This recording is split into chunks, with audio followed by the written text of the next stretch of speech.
I'm a DC superhero in Marvel. This video is purely for entertainment and does not infringe on copyrights or laws. The rights to the novel and image belong to the original author. We do not claim ownership. Don't like waiting and want to listen to this fanfic in full now? Subscribe to our Patreon, where you'll find the best fanfics. Chapter 51 Kingpin's Declaration. Bullseye came downstairs of the Daily Bugle. His face was grim, but he was in a good mood. The anger that had been suppressed for 2 days was about to be released. Ever since he was knocked down by Batman with a punch that night, he was tied up and locked up in the police station. When he woke up, it can't be called a blow. It can only be said to be humiliation. This is even more excessive. The Daily Bugle is recognized as Batman's accomplice, especially Anton, the behind-the-scenes boss and deputy editor-in-chief of the Daily Bugle. This guy also filmed a virtual biography of Batman. Obviously, this guy's Batman's good brother. It is reasonable to take out his anger on his good brother when he can't find Batman. Bullseye strode into the building. He didn't know that he was captured as soon as he arrived downstairs. After learning that Bullseye was released by the police station, Anton told the security guards at the door to pay more attention to outsiders. The security guard understood. The Daily Bugle has been established for so many years and has offended many people.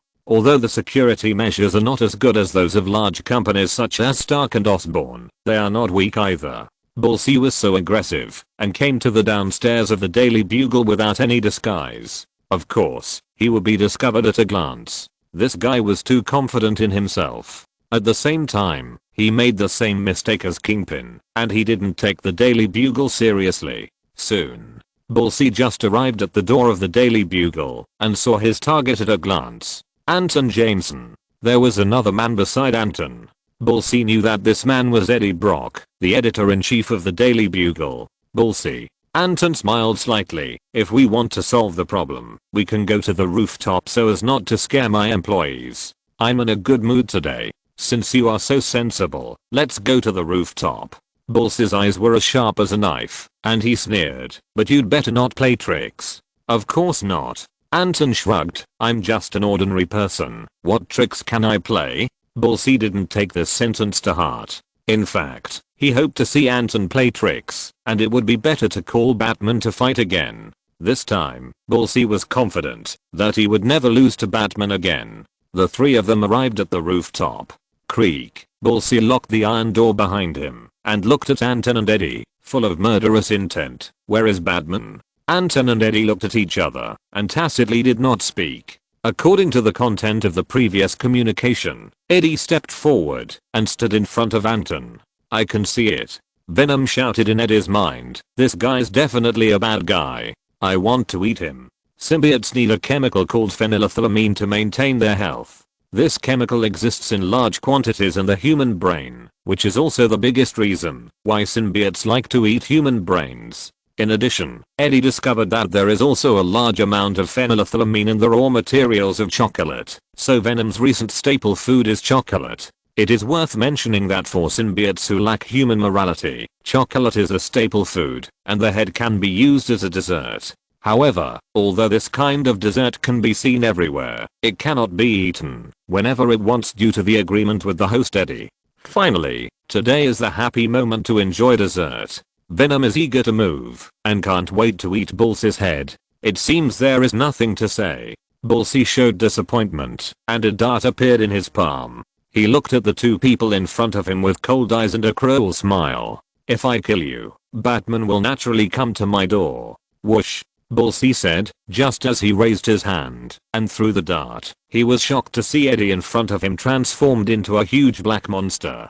The monster's muscular body was inlaid with white lines, sharp fangs, bloody mouth, and a pair of white Caslin eyes, revealing a dangerous aura everywhere. What? Bullseye's pupils shrank, and he quickly withdrew when he felt a great danger. As expected, the dart did not cause any harm to Venom. But Venom suddenly jumped in front of Bullseye and raised his hand to grab him. At a distance of more than 10 meters, Venom's limbs turned into tentacles, wrapped around Bullseye, and dragged the latter to the front, and then swallowed Bullseye's head without hesitation. This world-class assassin, a villain with a little reputation in the Marvel world, was eaten by Venom.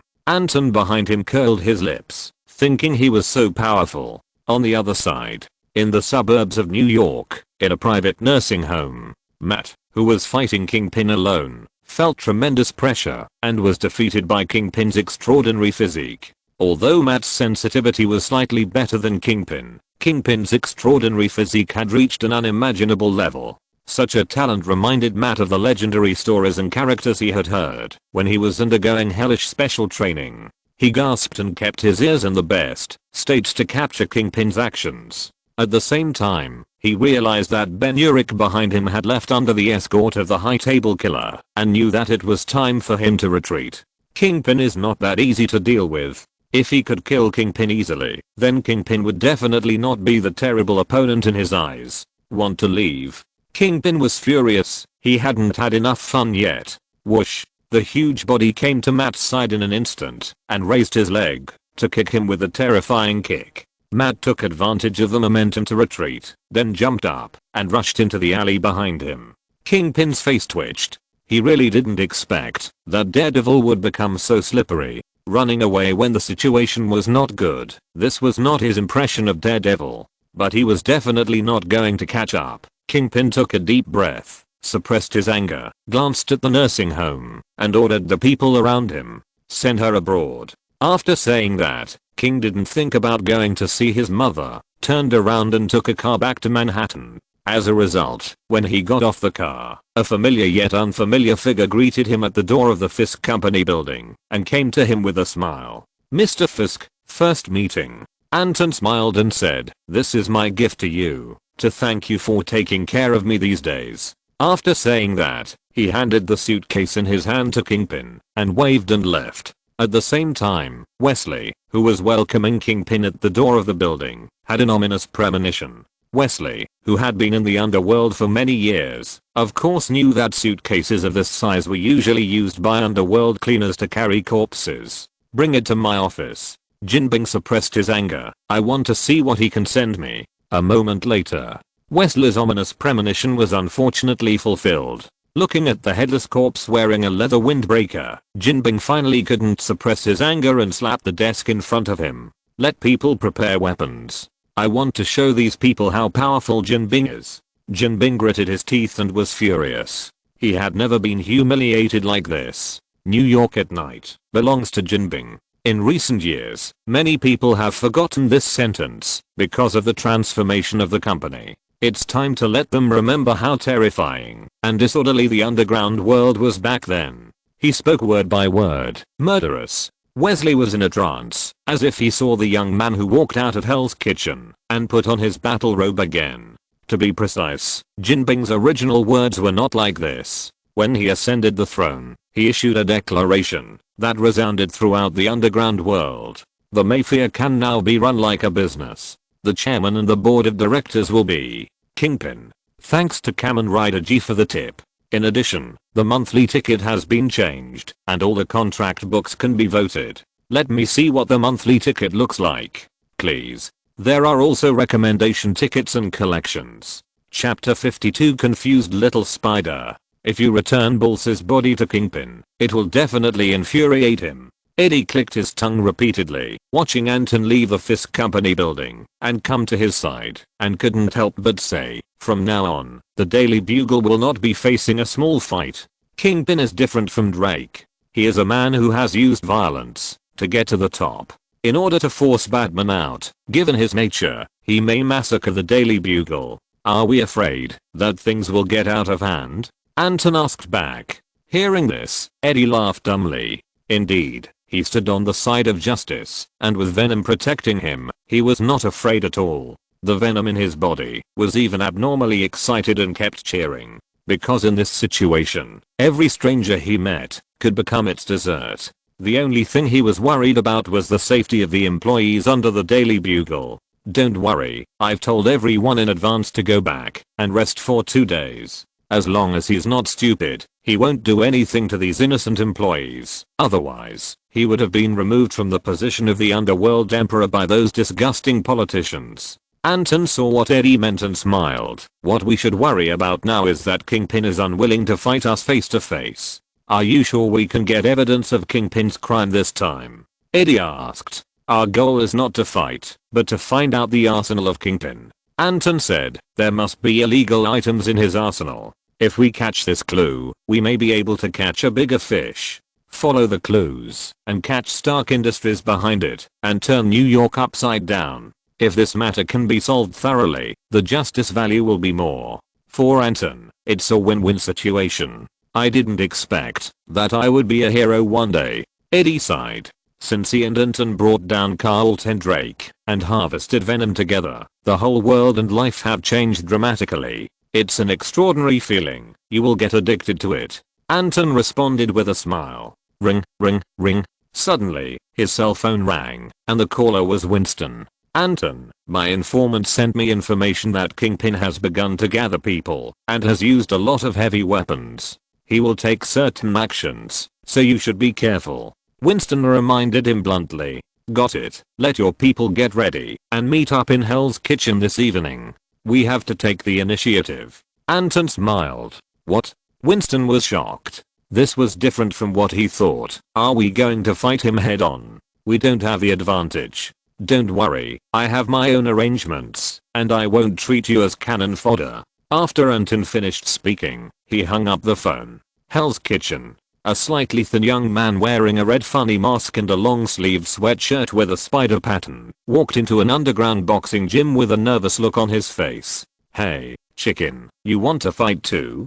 The registration officer at the entrance of the boxing gym was a big strong man with an exaggerated beard. He patted the young man's shoulder and sneered. What are you going to call yourself? I think chicken is suitable for you. Spider, call me Spider. The young man hesitated and filled in his name on the registration form. Okay, go in. The bearded man shrugged and pushed the thin young man in front of him into the aisle. Your opponent is Big Mac, the ever victorious general of our boxing gym. I hope you won't be missing any limbs when you come out. The bearded man gave him a gloating blessing. For such young people who want to make quick money and come to fight, he can say that it is common in places like Hell's Kitchen. Unfortunately, these people usually don't end up well. The worst one was beaten to death on the spot, and no one collected the body afterwards. The young man walked into the underground boxing gym and found that it was completely different from what he imagined.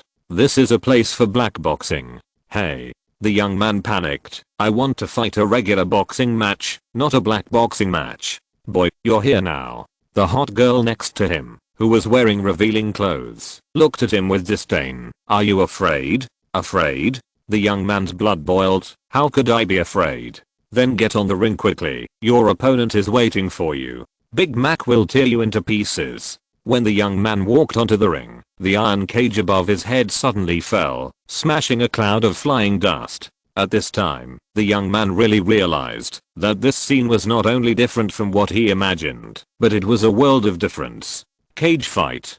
Deadly match. At the same time, undercurrents surged in Hell's Kitchen. Most gangs received the notice, and those who contributed people and efforts responded to the call of the underworld emperor, Kingpin. They were ready to set off a bloody storm in New York tonight. The targets included the Daily Bugle, the Continental Hotel next door, and the local hero Daredevil in Hell's Kitchen. Anyway, Hell's Kitchen is only 8 streets long. We have to turn it upside down and find Daredevil to kill him. The Daily Bugle and the Continental Hotel are both in Manhattan next door, so they are easier to deal with. To be honest, Kingpin's anger excited all the gangs, because they knew that their emperor had bared his long hidden fangs. Dealing with the Daily Bugle was to lure out Batman behind it. Dealing with the Continental Hotel was because Kingpin found out after investigation that the killers who rescued Ben Urich belonged to the Continental Hotel. Daredevil is no need to say, an old rival. When people gathered, everyone was holding weapons, and it was obvious that they were all villains. Guns, baseball bats, machetes, etc. A group of people were ferocious, waiting for the return of the underworld emperor. Finally, Kingpin faced the lights and made his debut. He was still wearing a white suit, with a cane in his hand and a cigar in his mouth, and his expression was solemn. Tonight, I want to tell everyone in New York that Kingpin has never left the underground. This is still my territory. Kingpin said in a low voice. Go ahead. Go and kill our opponents, and let everyone know that my kingpin's underworld empire cannot be easily dealt with. As soon as the words fell, a huge cheer rang out in front of him. Kingpin! Kingpin! With the cheers of his brothers surrounding him, Kingpin opened his arms, and the smile on his face became more and more wild, as if he had regained the feeling of being high-spirited in the past. Boom. Suddenly, a bat-like shadow was cast from a tall building opposite, lining Kingpin's side. Batman. Kingpin was startled, and then looked at the figure in the tall building and laughed. I didn't wait for me to find you, but you actually came to my door to die. To die. Today should be your doomsday, Kingpin. Batman's tone was calm, but his words rang through the loudspeaker inside the armor, and resounded in everyone's ears. Then let's wait and see. Kingpin's face turned cold, staring at Batman on the high ground, and waved his hand fiercely. Go, kill him. Boom. Exclamation mark. As soon as he finished speaking, he saw Batman on the high building, moving the cannon on his shoulder, and the powerful cannonball, with a long tail flame, fell like a meteor. Anton was wearing a rabbit armor at this time. In a hot weapon environment, the basic armor does not have a greater advantage, so of course he has to use the rabbit armor like a macro mecha. Moreover, facing a crowded environment, he can do whatever is convenient. RPG. Someone was furious. Get out of the way. In fact, it doesn't matter whether they get out of the way or not, because the target of this cannonball is not them at all, but Kingpin on the high platform. Boom. Exclamation mark. Kingpin's footsteps did not change. His face did not change. He raised his cane to aim at the cannonball, and a bullet was fired. The cannonball exploded in the air like a gorgeous firework, rolling up an amazing wave of air. At the same time, Spider-Man, who had just finished a boxing match and was holding the prize money, was both excited and terrified. He refused the invitation of the boxing gym owner to stay in the gym for a long time and walked out of the underground boxing gym. Boom. Exclamation mark. Not far away, there was a huge explosion. The little spider felt the strong wind blowing on his face and seemed to smell the gunpowder in the air. Then, looking at the fireworks above his head, he saw something was wrong at a glance. The spider sense spread. He was confused, collected the bonus, and quickly alerted. Chapter 53 Eddie, I belong to the extra chapter. Spider sense is a very powerful ability that allows him to predict danger and respond to enemy attacks in advance. At this moment, the spider silk in his brain that belongs to spider sense is jumping wildly. Gudang. Peter Parker swallowed his saliva and felt that he might have made a wrong decision to come to Hell's Kitchen to exercise his ability today. The whole Hell's Kitchen made him feel very dangerous at this moment. Bang! Exclamation mark. In the distance, fire burst out. A bullet cut through the air and came suddenly. Peter's spirituality flashed and dodged the bullet, but he was still scared. He was a high school student. How could he have seen such a scene? What on earth happened in this damn place? Peter Parker looked around blankly, looking in all directions. There were gunshots and fighting sounds everywhere, and a big stone was hanging in his heart, and he couldn't let it go. It wasn't until a bat-like figure passed through the sky that he suddenly realized. Batman.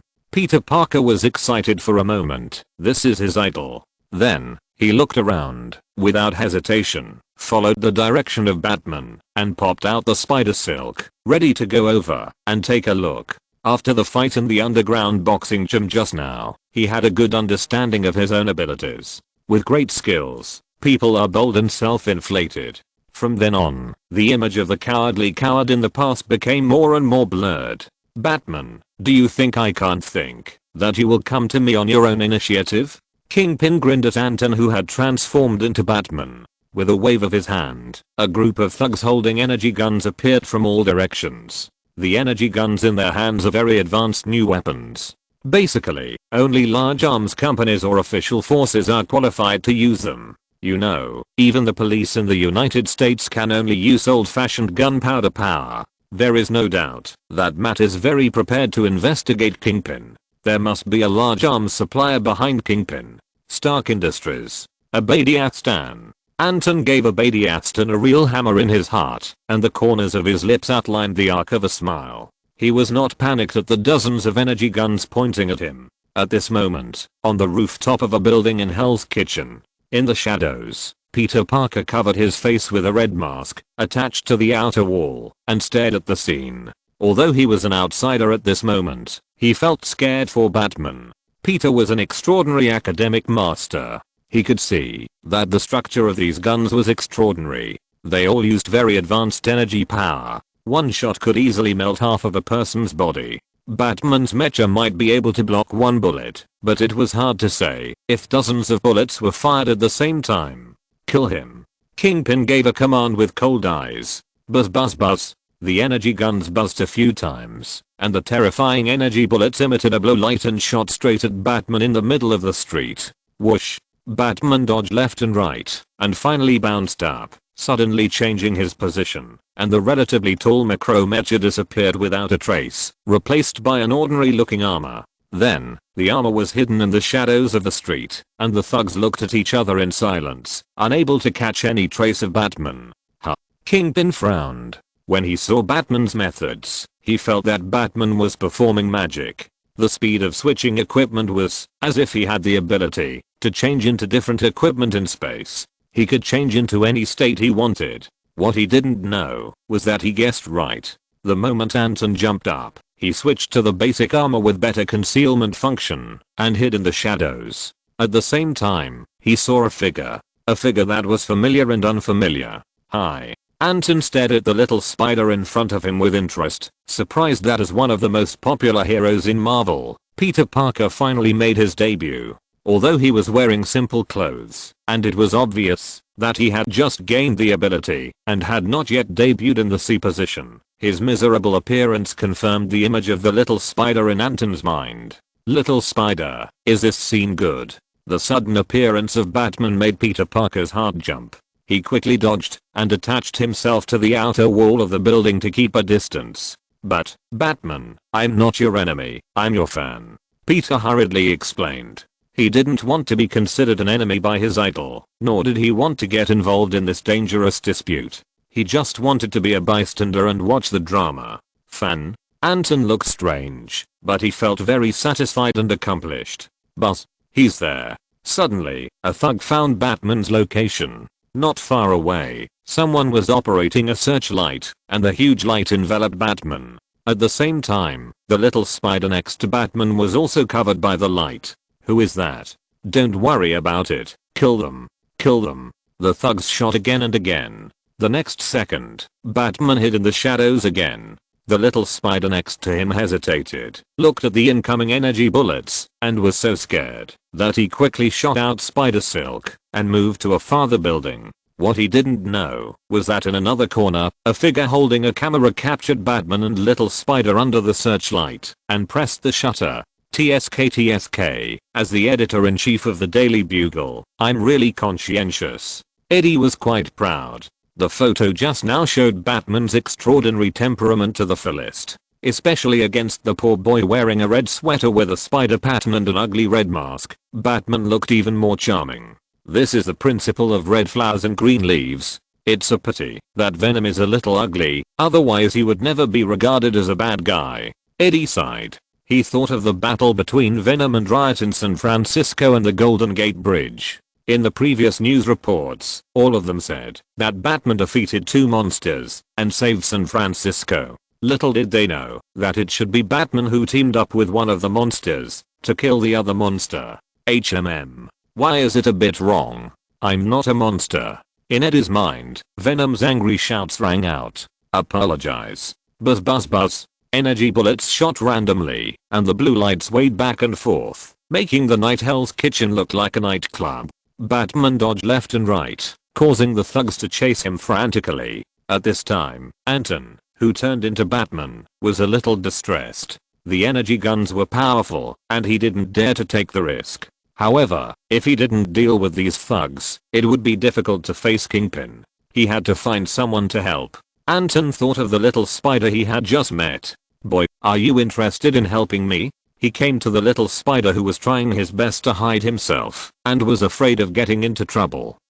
The little spider looked around and pointed at himself with a confused face. So, you mean me? Yes, it's you.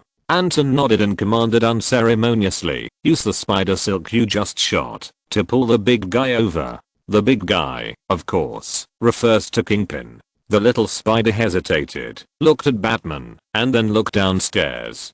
Kingpin, who was following the thugs, suddenly became excited. He nodded vigorously, stood at the window, shot out the spider silk, and pulled it hard. Kingpin was caught off guard, and was wrapped in the spider silk. His huge body was suddenly pulled by a huge force and flew out. Fuck. At this moment, Eddie turned into Venom, and came to the original position of Kingpin. He originally wanted to take advantage of Kingpin and his thugs chasing Batman to go around and kill Kingpin directly, but he didn't expect that Kingpin flew away as soon as he made a move. What kind of trick is this? Eddie turned into Venom and stood there, watching Kingpin flying to the roof, Spider-Boy struggling on the roof, and Anton standing next to Spider-Boy cheering him on. Suddenly, he felt like an outsider. The main text is yours, only I belong to the extra chapter. Chapter 54 Jinbing, you lose. Eddie looked at Spider-Man with hatred, as if his girlfriend had been robbed. Immediately afterwards, dozens of thugs turned to look at him, and dozens of energy guns were pointed at him, with residual heat from the muzzles. Eddie shuddered. Danger. Venom gave a warning in his mind. Obviously, the heat from the energy bullets made him very uncomfortable. Whoosh. Venom jumped up. Buzz. The dark blue energy bullets flew over. Venom changed its position in midair, and its entire body turned into liquid, constantly spreading and pulling, narrowly avoiding the bullets. Then, it attached itself to the wall. Its limbs turned into tentacles, and broke the necks of the thugs closest to it. Then it took the initiative to move forward at an incredible speed and bit off the head of a thug. Swish. Turning around and looking at the thugs in front of him, Carsland's big eyes released a dangerous light, and her bloody mouth, sharp fangs and slender tongue, and saliva dripping from her feet, made people daunted. The situation seemed to have reversed. On the other side, Kingpin was pulled up to the rooftop by Spider-Man. Facing him was Anton's righteous fist, after changing from the basic armor to the rabbit armor. Bang!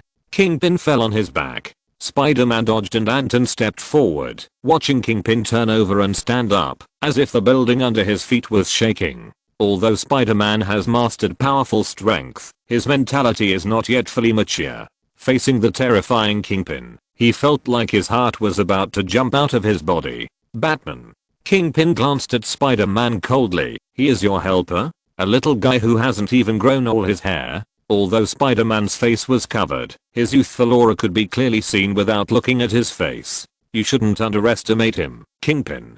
Batman said with a double meaning, and replied in a low voice, he will be the witness of your defeat at my hands, and the only audience of your underworld empire's collapse. HMPH, stop talking nonsense, you are qualified to say so, only if you can survive tonight. Kingpin said coldly, holding his cane tightly, and attacked the black figure in front of him like a tank. Bang bang bang. Last time, the rabbit armor was controlled by his thoughts, and many actions could not be done coherently. This time, Anton was inside the rabbit armor, and he was at the command of his arm. The ability of the rabbit armor was fully exerted by him. With the hard shell, he and Kingpin, who had a super strong physique, fought each other crazily. But Kingpin was in pain, while Anton was just a loss of props. If it dragged on like this, Kingpin had no chance of winning. Not to mention, Anton's rabbit armor was also equipped with powerful shells. Boom. The muzzle shifted and aimed at Kingpin. Seeing this, Kingpin took a few steps back and repeated his old trick. The bullet in his cane caused the shell to explode in midair. Not far away, Spider-Man swallowed his saliva. This level of fighting was beyond his understanding of the word fighting. Is this already considered a war level? Swish. Batman rushed out from the fire of the exploding shell and launched another powerful attack on Kingpin, who looked solemn. In fact, Kingpin realized that something was wrong at this time. Batman was getting stronger and stronger. Although he was not losing his physical strength now, he would inevitably fall behind in the long run. The key was whether he could tear the shell of the bat in front of him before he ran out of physical strength. Thinking of this, Kingpin smiled grimly. He never lost confidence in himself. Batman, wait until I tear your shell apart. I hope I can still see you smile. Kingpin growled. Anton didn't bother to pay attention to him. The reason why this guy could say such a thing was purely because he didn't know how awesome the time traveler's plugin was. Even if the bunny armor is gone, I can still change it to the basic armor. Even if the basic armor is gone, I still have 6 million justice points, which can be exchanged for a new armor immediately. Want to bet whether there are bullets in my gun? Do you think you are Yan Shuanging? Boom. Another punch with Kingpin. Bang, bang, bang. Kingpin took several steps back. The fist part of the bunny armor showed signs of breaking. At the same time, the hardest chest of the bunny armor was slightly dented under Kingpin's heavy punch. Durability decreased by 35%. Damage rate 47%. Attention. The damage rate of the bunny armor is about to exceed half. The operating power is severely affected, and the combat power is reduced by 15%. A prompt popped up in front of him. Anton was too lazy to even look at it. He was prepared in his heart, and continued to fight with Kingpin. The scene was extremely cruel. The two fought for almost 10 minutes. In the high-intensity battle, Kingpin went all out and lost his physical strength very quickly. At this time, his skin was bruised and his face was swollen. There were purple bruises on many parts of his body. His head and finger bones were smashed.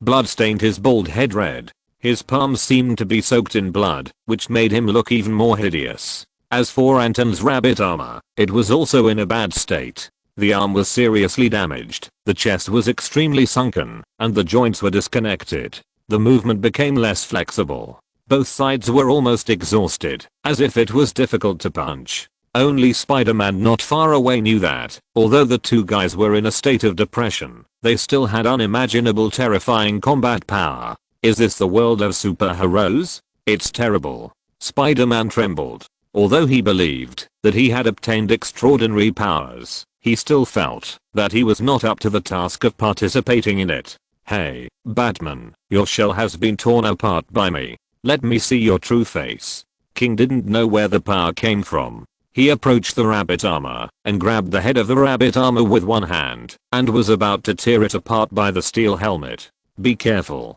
Spider-Man couldn't help but exclaim. Meanwhile, Venom finally dealt with the thugs with energy guns who were fighting with him, which took quite some time. He was shocked to see this scene, and just as he was about to help, he saw the situation suddenly changed. Kingpin, you underestimate me. Anton was not in a hurry, looking at the fan value balance of more than 20 million on the system panel, and his mind moved. Repair the bunny armor, and deduct the fan value balance of 3.2 million. 40% of the original value of the armor. Are you sure? Yes. Under Kingpin's stunned eyes, Batman's shell was restored to its original appearance under an incredible force, just like a new toy. Correspondingly, the combat effectiveness of the bunny armor, and even the number of shells in the barrel, all became the latest factory status. How is this possible? Kingpin exclaimed. Spider-Man was stunned, and many thoughts emerged in his mind. What kind of technology is this? Instant repair? Memory metal? Or was the damage to the armor just now actually fake, just to confuse the opponent? Spider-Man thinks the third one is the most likely. The damage to the armor is fake, purely to confuse Kingpin. Because the real instant repair technology is still just a scientist's conception, and those fake ones are just a name, taking some tricks to restore instantly. Finally, the current memory metal technology is far from the level that Batman just showed. Only one possibility remains. What a bad taste. Spider-Man thought, and laughed secretly when he saw Kingpin in front of him speechless. Boom. Anton, who has recovered his full strength, completely took the advantage. He knocked down Kingpin, who was almost exhausted and relying on willpower to hold on, with a punch, pressed him to the ground, and summoned special iron chains from the system to quickly bind Kingpin's whole body. Then he stood up and clapped his hands happily. Game over. Anton shrugged and said, you lose, Kingpin. Thanks to Citadines for the reward. If you're listening to this novel on a channel other than Fanfic World, it means they downloaded and uploaded it without effort. We cordially invite you to visit our channel, Mundo Fanfic Novelos. There you'll find the original version of this story and you can explore many other novels of various genres. We're waiting for you to immerse yourself in a world of incredible novels. Chapter 55, Purgatory. Kingpin was exhausted and lay on the ground as a prisoner. Batman, do you think this is the end? Seeing that Batman had no intention of killing him, Kingpin laughed loudly, not even afraid that Anton would change his mind, and threatened, "I swear, I will become your nightmare for the rest of your life. Prison can't hold me. Ordinary prisons can't hold you, but I have prepared an extraordinary one for you." Before he finished speaking, Anton sneered and said in a low voice, "You will not be imprisoned next. I applied to a powerful relevant department for an isolated island in the Pacific Ocean. I call it Purgatory. There is no one on that island, and there is no trace of civilization. Next, you will live there forever." "Impossible."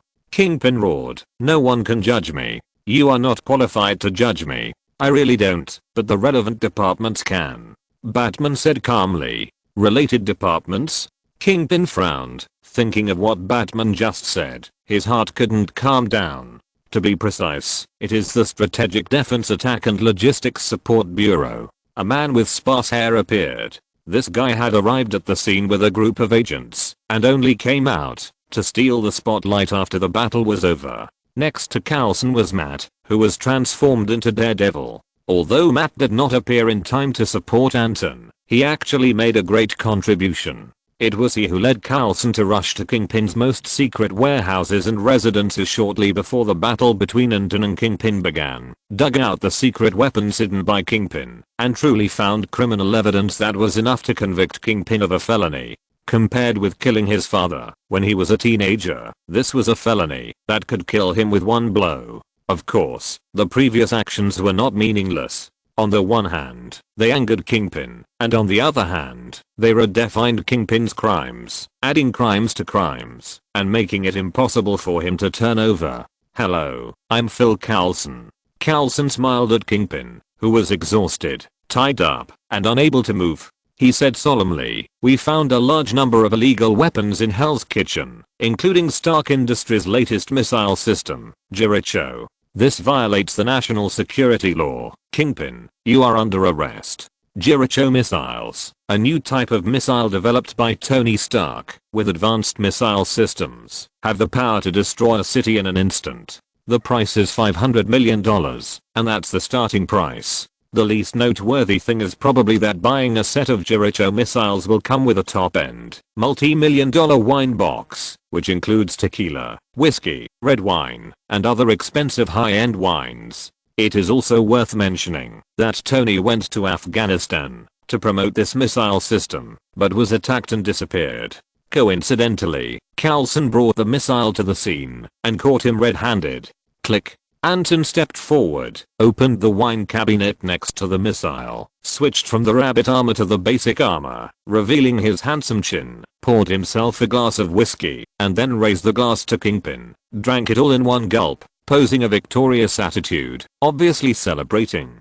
"Kingpin, I wish you a happy life in purgatory for the rest of your life." After a pause, he added, "Don't worry, soon, more people will go to purgatory to accompany you. Believe me, this day will not come too late. You won't be too lonely." After that, he no longer paid attention to Kingpin's roar, turned around and looked at Eddie, Matt, and Spider-Man, and sighed inexplicably. Venom, Daredevil, Spider-Man, Batman, plus the non-staff high-table assassins, the Continental Hotel, and SHIELD. With such a lineup of gods, Kingpin should rest in peace even if he dies. Batman, according to your reminder, we have locked on to the top CEO of Stark Industries, Obadiah Stane. Coulson came back to his senses and said to the man in front of him who turned into Batman, "However, although the current chain of evidence is complete, Obadiah Stane is not without a way to get out. He can always push someone to take the blame. In addition, I have another question. I hope you can answer it truthfully. About Tony Stark." Batman asked. "Right." Coulson was not surprised that Anton guessed what he was going to ask, and asked, "As Tony's friend, do you know the details about this matter?" Coulson obviously felt that Anton could follow the clues from Kingpin to Obadiah Stane, and he might have mastered different information. After all, Anton and Tony Stark are friends. This sentence was not avoided by others. Spider-Man and Night Stalker were slightly surprised. They didn't expect that Batman actually knew Tony Stark. For a moment, they all thought of Batman's real background. A virtual character created by Anton Jameson, but later appeared in the real world. Anton Jameson and Tony Stark are good friends. Anton Jameson even claimed that part of Batman's creativity came from Tony Stark. Is it a hammer? Of course, Batman and Coulson in front of them had no time to pay attention to their fantasies.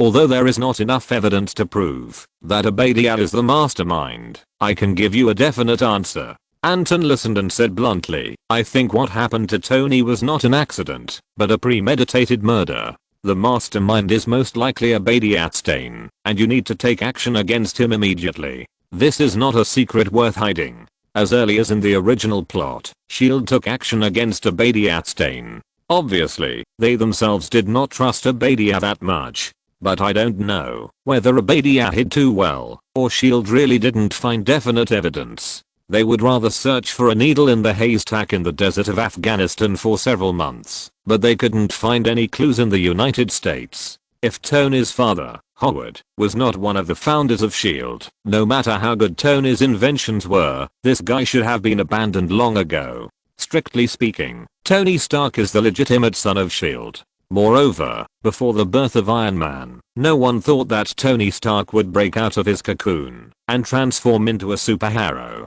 Therefore, Tony's value is not as great as imagined at this time. It is purely because of the protagonist effect that he gets the attention of S.H.I.E.L.D. I see. Thank you for your support.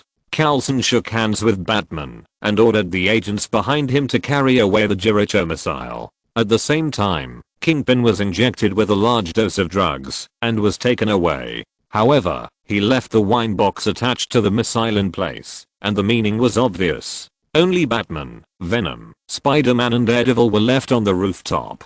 Let's share the wine. It's time to enjoy the taste of victory. Anton smiled at the few people. Why don't we take a photo first? Eddie's eyes lit up in Venom. Then, Venom reached into his chest, took out the camera hanging on Eddie's neck, and imitated Eddie's excited tone in his mind. Imitating. Tonight is a big news. I want to get the triple bonus at the end of this month. After all, we are allies. You won't let me down, right? What?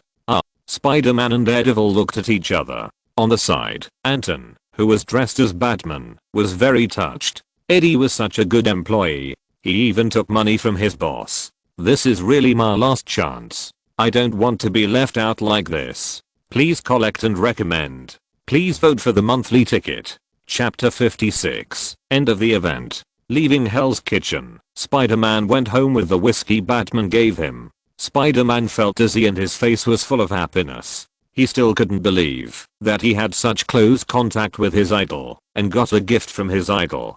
Peter, why did you come back so late? When Spider-Man opened the door, he saw his Uncle Ben Parker sitting upright in the living room, looking at him seriously. His eyes were fixed on the whiskey in his hand, and his face suddenly changed. Ben Parker recognized the bottle of wine. As an American, although Ben Parker didn't have much money, he was not unfamiliar with wine. He recognized at a glance that this was a very niche whiskey, old malt cask Laphroaig 17 years old in Scottish old malt barrels, distilled in 1987. The same old malt barrel 17-year-old Laphroaig is now extinct in the market. The bottle of wine in Peter's hand was real at first glance. How could this high-end wine that was in short supply appear in the hands of his nephew? Peter, what did you do? Ben Parker looked serious, staring at the little spider in front of him, and said solemnly, where did this bottle of wine come from?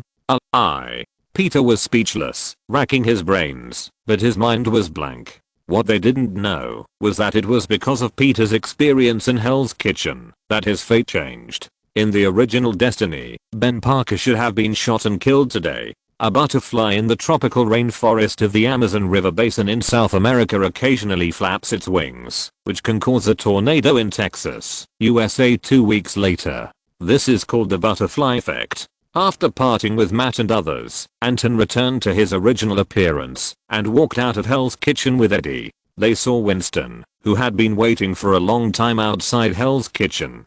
We have dealt with Kingpin's thugs, and Hell's Kitchen is ours. Seeing the two, Winston couldn't help but smile proudly. The entire periphery of Hell's Kitchen had traces of being washed by the flood, but there were still traces of blood on the corners and edges, and there were even large areas of obvious bullet marks on the wall. Obviously, there had been a fierce gun battle here. You too. If you need anything in the future, please feel free to contact us. We will do our best. Winston paused and continued, in view of the perfect result of this cooperation, you will always be honored guests of the High Table and the Continental Hotel. Swear by blood? Anton asked with a smile. Swear by blood. Winston restrained his smile and spoke solemnly. In view of the pleasant cooperation this time, I remind you one thing. Anton continued, Daredevil is a native of Hell's Kitchen. He doesn't want this place to be as smoky as before. The High Table is an organization that puts rules first. As long as you can implement your rules in Hell's Kitchen, he will not do anything to you. Thank you. Winston nodded, knowing that this was Anton's admonition to the High Table as Batman. After that, Anton and Eddie waved and left. The two returned to the Daily Bugle. It's time to change the title of tomorrow's front page. Eddie smiled and looked at Anton, waved the camera in his hand, and said, Daredevil, Venom, Batman, and that little spider. Kingpin lost well. He did not mention Coulson and others who tried Kingpin, because secret organizations like this would not be reported. This time is no exception. You're right. Anton nodded and smiled. People will be happy to see the Big Apple become better. The next day, Kingpin was arrested. The Underworld Empire was destroyed. The four heroes joined forces to clean up Hell's Kitchen. Half of the front page of the newspaper was covered by a color photo. Daredevil, Batman, Venom, and a skinny, weak little spider. The first two are not unfamiliar to everyone. Batman needs no emphasis. He is currently the most famous illegal vigilante in the United States, or superhero. Daredevil's previous fame was not too small, especially in Hell's Kitchen, where everyone knows him, and is more intimidating than Batman. Venom, as revealed by netizens, had previously appeared on the Golden Gate Bridge in San Francisco, fighting another monster, and then killed a monster incarnated by Drake together with Batman. Everyone originally thought that this guy was also a bad guy, but now they know that he is Batman's gay friend. Counting it up, Venom and Batman have teamed up for the second time. The first time they captured the monster incarnated by Drake, and the second time they dealt with the founder of the Underworld Empire, Kingpin. The results were impressive. Finally, there was the weak little spider next to the tough guys. A simple red mask, a hoodie with a spider pattern, and a pair of loose sweatpants. If it weren't for the newspaper mentioning that the little spider had made great efforts in Batman's arrest of Kingpin, people would have thought that this guy was a lucky guy who was rescued by the three heroes. Spider-Man? He looks like a high school student from my neighbor's house. What abilities does he have? Can he spin silk like a spider, or crawl on the walls? It doesn't sound cool at all. Midtown High School. After Peter Parker was strengthened by the spider, his five senses became extremely sharp. The spider sense can even be called the sixth sense. Of course, he could hear these discussions. He gritted his teeth, feeling unhappy. The Daily Bugle regarded Spider-Man as a superhero, which made him proud of himself, but his classmates' underestimation made him want to do something. You seem very dissatisfied? Suddenly, a sweet voice came. Turning around, it was Gwen Stacy, the goddess of Midtown High School, the most common and popular blonde beauty in the public aesthetic. It is worth mentioning that her father is George Stacy, the commissioner of the New York Police Department. This made many people in the school dare not provoke her. Do you like Spider-Man very much? Gwen is a smart girl. She can see at a glance that Peter is somewhat resistant to the discussion not far away. Yes. Peter nodded with a blushing face. Gwen smiled and said, actually, I like him too. Spider-Man looks like he is the same age as us, but he can become Batman's helper. I think he is very courageous. Really? Peter's eyes lit up at once. From this moment on, he was really ready to do something to change his life. The power of fate is powerful. Although Ben Parker escaped the fate of being shot, Spider-Man still found the meaning of life. From the greater the ability, the greater the responsibility, it became the pursuit of courage. Unlike the original plot, Spider-Man's fate will become better than before.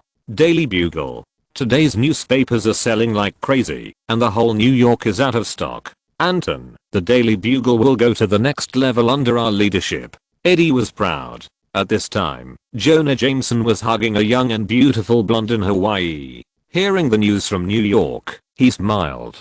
Jameson certainly wouldn't miss Anton's recent situation.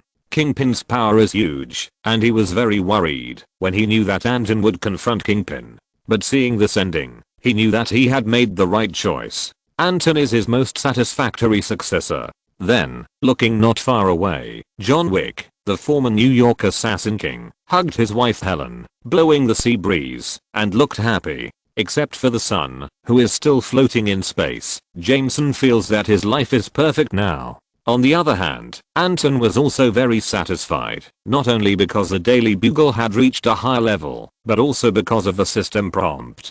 Arrest Kingpin, reward 6 million justice points. Justice points balance 12 million. This means that he can exchange for a more powerful Batman armor. Of course, for now, he still has to save it up. It's still a long way from the armor he dreams of. Chapter 57 The Next Vest. After the Kingpin incident, Anton relaxed. These days, he was busy dealing with the work of DC and the layout of future development. He was mainly responsible for the content output of DC, and discussed the storyline of the virtual superhero to be launched next with Browning Toby, the former gold medal screenwriter who came to New York to work, and the current head of the screenwriter department of DC. The first choice for development is of course Superman. Although Anton chose DC's biological father Batman as the main template, it does not mean that he does not know how powerful Superman is. If Superman can be exchanged, he can be directly promoted to the top combat force. As we all know, the power level of the Marvel Cinematic Universe can be simply divided into Earth level, Heaven level, and single universe level. Then, Anton estimated that the ordinary level Superman is almost the peak of the Heaven level, barely close to the threshold of the single universe. And the other special forms of Superman have surpassed Anton's cognition at this time, and can reach the 3 terrifying levels of multiverse, super universe, and omnipotent universe, that are beyond the cognition of ordinary people. The only thing that can be confirmed is that even if it is an ordinary form of Superman, as long as it is exchanged, the entire Earth can walk sideways. Even in the universe, the normal form of Superman can be regarded as a hegemon. The biggest problem is that it takes 100 million fan points to exchange for the normal form of Superman. So, how many justice points are needed to exchange for the remaining Superman forms? Gold form, silver form, golden super form, even thought form, Parallax demon form, doomsday form. These are all dreamlike existences. Justice points need to be obtained by doing good deeds. In contrast, the special forms of Superman are not something that can be made to save the Earth. I'm afraid that it will take several cosmic crises to save the universe, and even to resolve the multiverse crisis to get enough. Of course, it is conceivable that this is Anton's future goal. For him now, as long as he can exchange for the normal form of Superman, he can also dominate the Earth. Even if Thanos comes a few years earlier, he is sure to fight Thanos alone. The premise is that Thanos does not have the infinite gems. The biggest problem is that the fan value required to exchange the Superman template is as high as 100 million, and there is no discount at all. Until now, Anton has done so many things under the guise of Batman, and has also released Batman movies and novels, but has only accumulated less than 50 million fans. It is conceivable that 100 million fans is a very long-term goal. At present, it is impossible to achieve it without a year or two. Even so, this is still the most ideal situation. The plan to exchange for Superman cannot be rushed. We must take it slowly. As long as we can exchange for Superman within 2 years, it will be a great success. Anton pondered. He knew that he needed to lower his goal temporarily. Considering the size of DC, it is not enough to directly promote all DC heroes in an all-round way. At most, he can recruit some writers and painters, start with novels and comics, and gradually accumulate.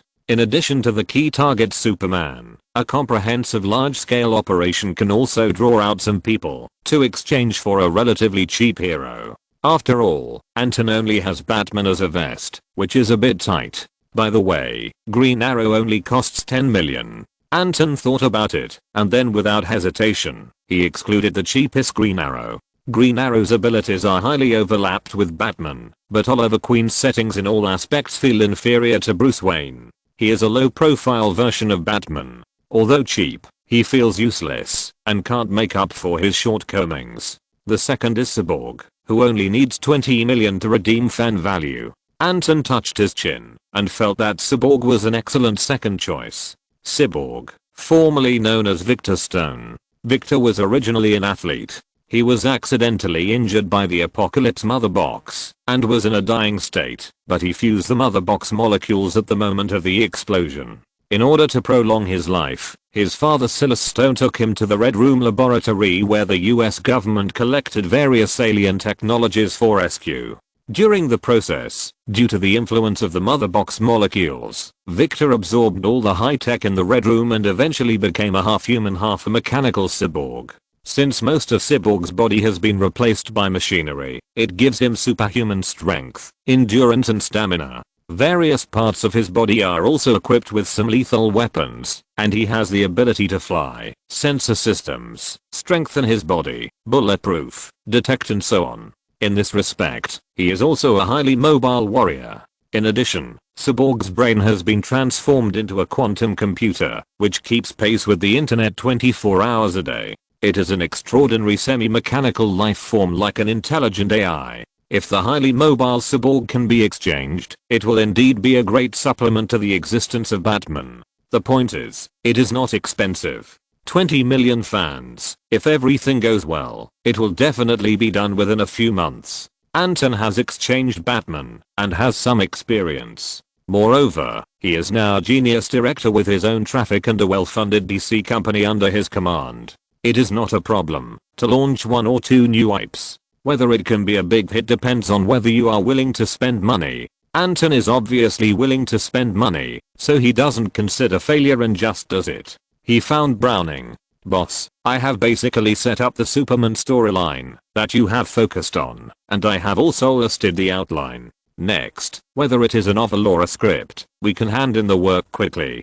Browning reported. Next, Wonder Woman, Flash, Aquaman, Green Lantern, Shazam, and other characters. We are stepping up arrangements, and the novel will be online on the Daily Bugle forum soon. Very good. Remember, at this stage, our main IP characters are the 2 heroes Superman and Cyborg. Anton nodded with satisfaction and continued to instruct, the novel must be released as soon as possible. Regarding their storyline, follow the settings and outlines I told you. Understood. Browning rubbed his head. Also, the movie scripts of Superman and Cyborg need to be completed and handed over to me as soon as possible. Anton thought for a while and said, this involves our company's next movie project. You have to work hard. After completion, the bonus will be doubled. No problem. Browning nodded obediently, although a little tired, but the money is high. Naturally there is no hardship.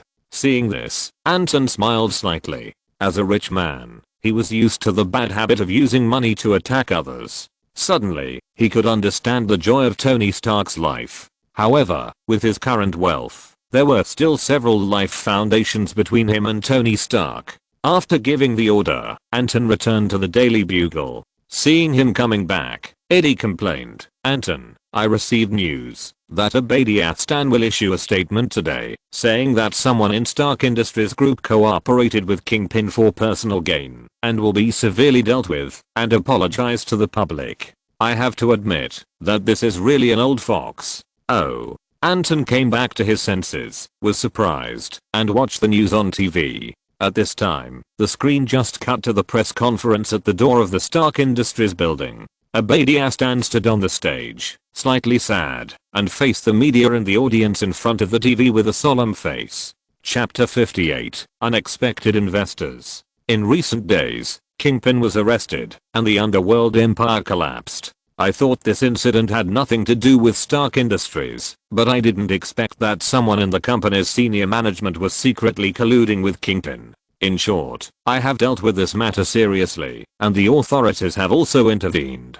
Please rest assured, and trust Stark Industries. Abadia Stan's expression was serious and righteous. He explained the internal investigation of Stark Industries in recent times to the cameras of major media. In these words, Abadia completely distanced himself from Kingpin. Now even if someone came out and said that the person who colluded with Kingpin was Abadia, perhaps few people would believe it. unless they can produce evidence that others cannot refute. However, no one can produce evidence. In the original plot, S.H.I.E.L.D. would rather search for Tony Stark in the desert of Afghanistan for several months, but they could not start from Abadiastan and find any clues about Tony.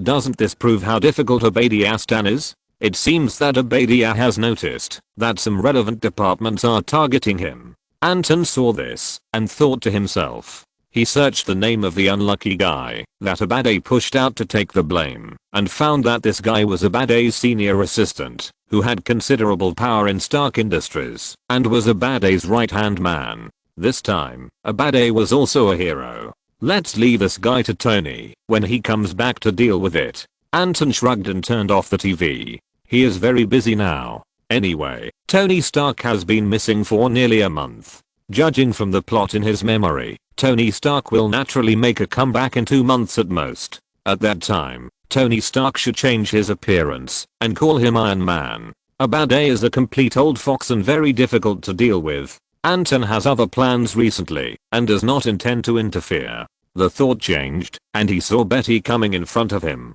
Anton, there is still 1 week before Batman is out of theaters. Betty said, so far, Batman's domestic box office is 470 million, overseas box office is 380 million, and the global total box office is 850 million. With 1 week left, it will almost reach 880 million. If I remember correctly, there are still some countries that haven't released it yet, right? Anton asked. Yes. Betty nodded, faintly excited. When the global screening is completely over, maybe it can really reach 1 billion in global box office. Such a result can definitely squeeze into the global movie annual box office record. Anton, you have been regarded as the person of the year by Hollywood. I have received many invitations to your parties. Do you want me to accept them one by one? At the end of the words, the tone turned flat. Really? You can consider the party in New York. Anton's eyes lit up. He has been bored for a long time recently. After saying that, he changed his mind and sighed helplessly. No, I'm very busy recently. You know, I have to talk to Jim about my next movie tonight. Next movie? Beside him, Edda's eyes lit up. Are you going to shoot the second Batman? Anton smiled mysteriously. No, it's a new movie, a new superhero story. New superhero? Eddie wondered. He was indeed surprised that he would not shoot the Batman series that was sure to make money, but actually went to shoot a new superhero movie. Maybe this is the thinking of rich people. In the evening, Anton met with Jim and talked about the next movie. Jim was also surprised to hear that he was not preparing Batman. After all, he had prepared to set up a crew to shoot the second Batman before he came. Now Batman is the hottest superhero in the United States, and his fame is comparable to that of Hollywood stars. Moreover, Batman is very mysterious in the eyes of the public. The movie seems to be revealing the secrets of Batman's life. Everyone is looking forward to the arrival of the second part. Anton actually didn't shoot it. Jim was so angry that he wanted to throw the chair, and it took a long time for him to calm down, because he understood what Anton meant. Anton was not going to shoot, but he did not say that he did not allow someone else to shoot. You know, although Anton was the director of the first Batman, changing the director would not affect the commercial value of Batman to a great extent. Rather, Anton's second original movie is more likely to cause discussion. He chose to continue the original path instead of shooting a profitable series. The pride of a genius is hard to understand. In fact, Anton is already a recognized genius director in Hollywood. If this guy succeeds again, it means that DC has harvested another gold mine. Jim no longer stopped him. The two discussed for a long time and determined the next plan of DC in the film industry. Jim set out to find investors and prepare the crew. Of course, his workload was extremely heavy because there were as many as 3 crews to prepare. In other words, DC currently has 3 film plans, and they are all big investments. The first is Batman, The Dark Knight, the second is Cyborg, the second film in Anton's life that he is about to shoot, and the third is Superman. Jim knew that he had no ability to convince Anton, and that Anton now had the capital to try and fail, so he let the latter do it, and he just did the logistics work. Soon, the preparations for the 3 crews were completed smoothly. During this process, Browning also handed over the movie scripts of Cyborg and Superman to Anton early. As for the second Batman, The Dark Knight, the script was written by him a long time ago. It is worth mentioning that the serialization of Batman's second novel The Dark Knight has been launched on the Trumpet Daily Text Forum yesterday. Soon, the stories of heroes including Superman, Cyborg, Flash, etc. will also be gradually launched next week. Only the investors have become a huge problem in Jim's hands. As we all know, superhero movies require a lot of big scenes and a lot of special effects, and the investment in any movie is more than 100 million. According to the preliminary budget, the two movies of Batman and Cyborg alone will cost more than 300 million yuan, and if Superman is included, at least 500 million yuan will be invested. This is a US dollar. Although Anton is rich, he is not a rich man like Tony Stark, who can take out 500 million US dollars at one go without frowning. After all, the major companies under the Jameson family are managed by professional managers. It is unreasonable for him to withdraw funds from these companies for his own use, which is not in compliance with regulations. The working capital that Anton can use depends entirely on selling his house and the first box office dividends after the release of Batman Begins. In addition, the theater still owes hundreds of millions of dollars, but he can't urge them, because this is the norm in the industry. Slow repayment is a problem that all businessmen will encounter.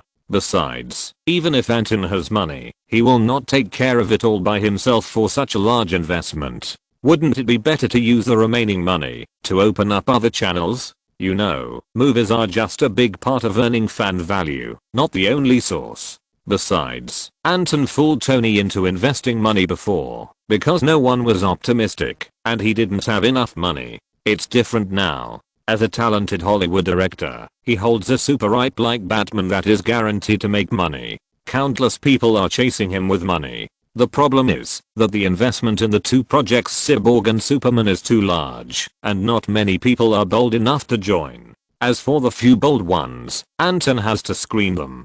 He doesn't want everyone's money. Until someone got the news and came to him through Jim, the investment problem was solved. Anton was very surprised to see The Visitor. Thanks to Seven Luoqian and Kyang Pollen who for the reward. There is one more thing. It requires magic. No, please recommend.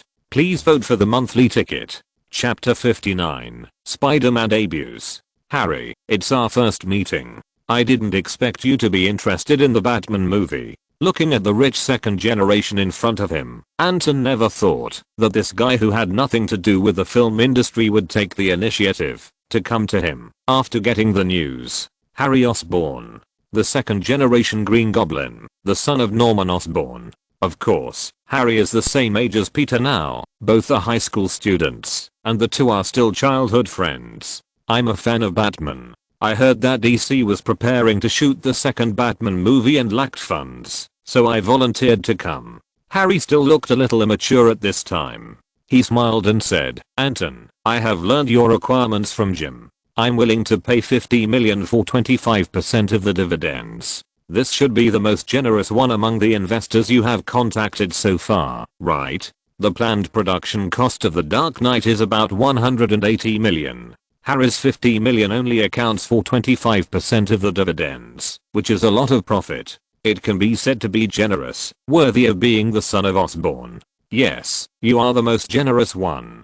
Anton nodded, and without further ado, he stretched out his hand to him. I accept your investment, and we have a happy cooperation. Harry said, wait, I have another condition, or a small request. What? Anton looked at him, frowning slightly. I want an autograph of Batman. Harry rarely showed a trace of shyness. I just said that I'm a fan of Batman.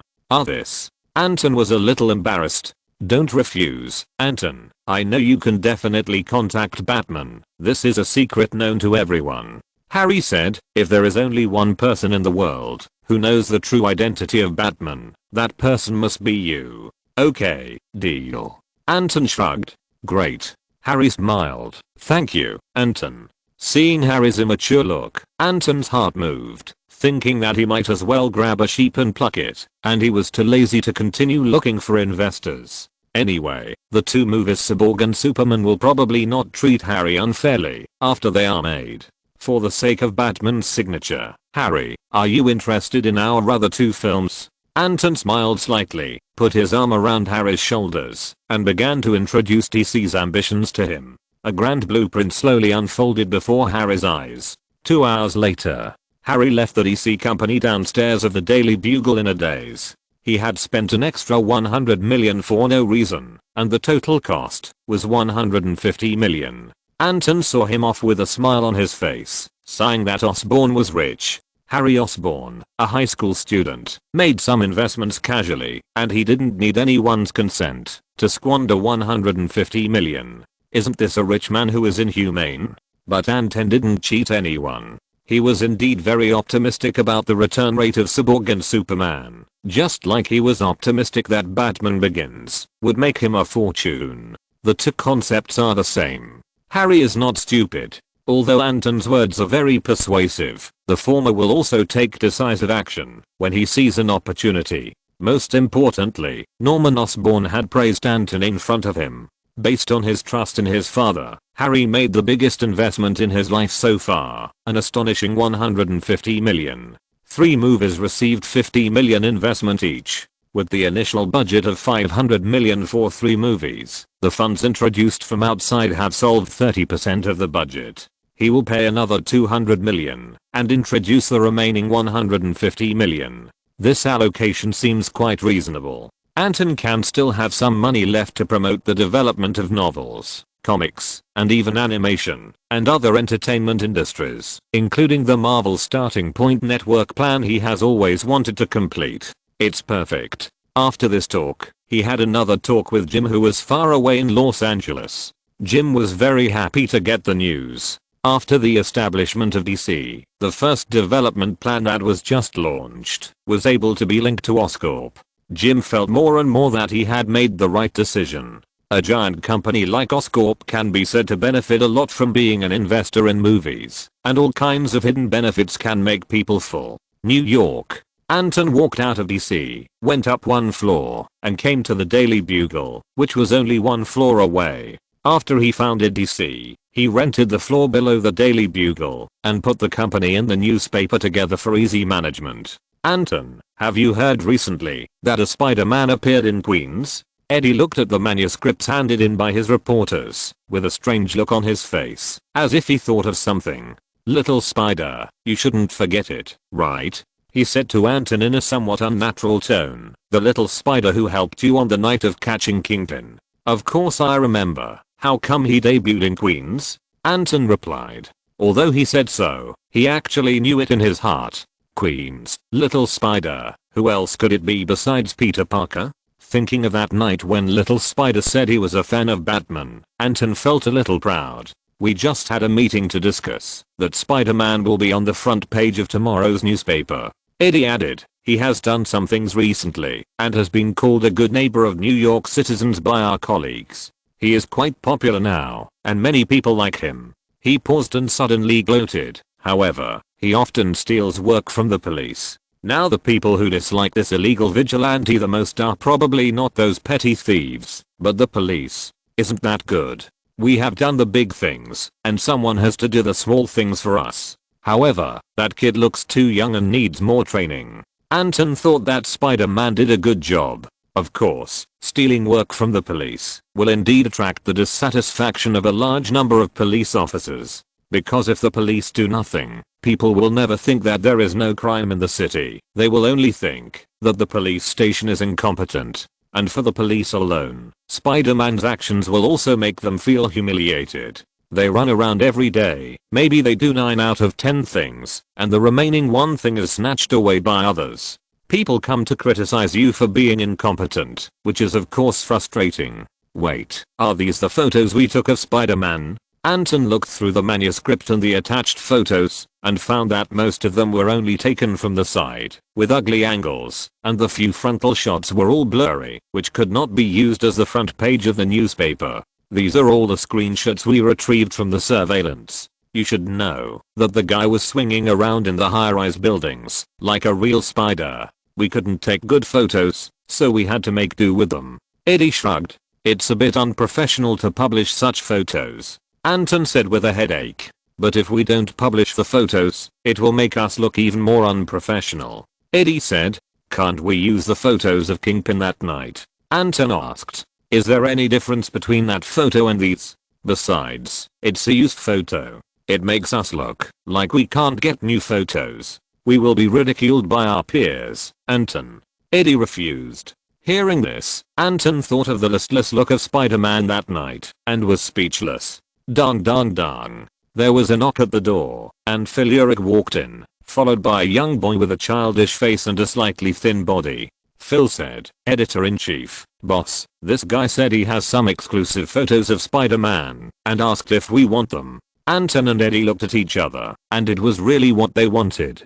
Chapter 60. Peter breaks into the Black Fan's den. Cyborg starts filming. Anton looked at the boy next to Phil and smiled strangely. Boy, did you take a picture of Spider-Man? Show it to me. At this time, Eddie spoke. The boy stepped forward, took out a digital camera from his school bag, and handed it to Eddie. He opened the camera and flipped through it. Eddie was a little surprised and nodded. The photos are very good. Do you only sell to us or other media colleagues? Only you. I'm a fan of Batman and the Daily Bugle. The boy's immature face was a little nervous. Very good. I can give you $1,000 for each photo. Here are 6 photos in total. Phil, take him to get the money. Eddie smiled. Hearing that the boy only gave it to his family, he felt a little more favorable to the boy and gave him a high price. Thank you.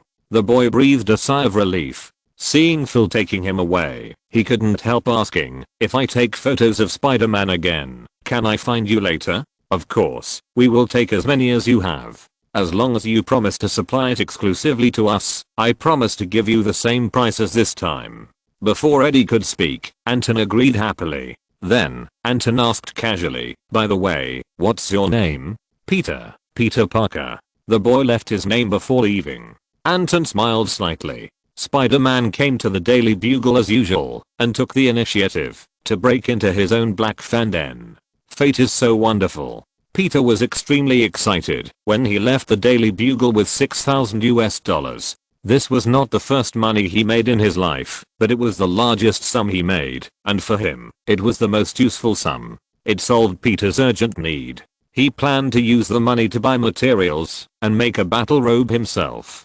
To be honest, during his debut, the biggest ridicule of Black fans on him was not that he was incompetent and could only catch thieves and robbers, but an insult to his image. An ugly red mask, a loose sweatshirt with a spider pattern, and sweet prints that had nothing to do with Spider-Man. If it weren't for the fact that the Daily Bugle called him Spider-Man a few days ago, no one would think he was a superhero. It is necessary to change clothes to maintain his superhero image. In order to keep it secret, Peter plans to make a set of battle clothes by himself. Then, the problem lies in funding. He suddenly thought of taking pictures of himself for money. This idea was brought to him by Venom's behavior that night. After solving Kingpin, Venom claimed that he took a picture of everyone in order to get a triple bonus at the end of the month. Later, this photo was published in the Daily Bugle and spread throughout New York. This was also the first time that Spider-Man appeared in the public eye. As for why this photo was published in the Daily Bugle, Peter Parker could guess without further investigation that Venom probably worked in the Daily Bugle or had a direct cooperative relationship with the Daily Bugle. From this point of view, the Daily Bugle has a great relationship with Venom and Batman, and it is simply a hero concentration camp. This is the biggest reason why Peter has a great liking for the Daily Bugle. If there is another reason, being a fan of Batman is also one aspect. Hey, Peter. Peter walked out of the building, and a familiar voice suddenly sounded in his ears. Turning around, he showed a look of surprise. Harry, he asked happily, why are you here? I came here to talk to someone about something. When I was about to leave, I saw you walk into this building, so I waited for you at the door. Harry Osborn explained briefly, skimming over the details of a multi-million investment he had discussed with Anton, and then smiled and said, I recently went to Osborn and met Dr. Connors. He praised you for being smart and planned to ask you to be his assistant. How about it? Are you interested? Drive Connors? Peter's eyes lit up, and he said excitedly, of course, I'd be happy to be Dr. Connors' assistant. Anton, you seem to be very interested in that kid just now. After Peter left, Eddie looked at Anton and felt that the latter was a little strange today. Just admiring. Anton said, no one can take a picture of Spider-Man, but he can take such a good picture, which shows that he is a capable person. Maybe it's luck. Eddie shook his head. There is another possibility. He is Spider-Man. Suddenly, Venom spoke in his mind, as if he couldn't bear it anymore, and gave a reminder. What?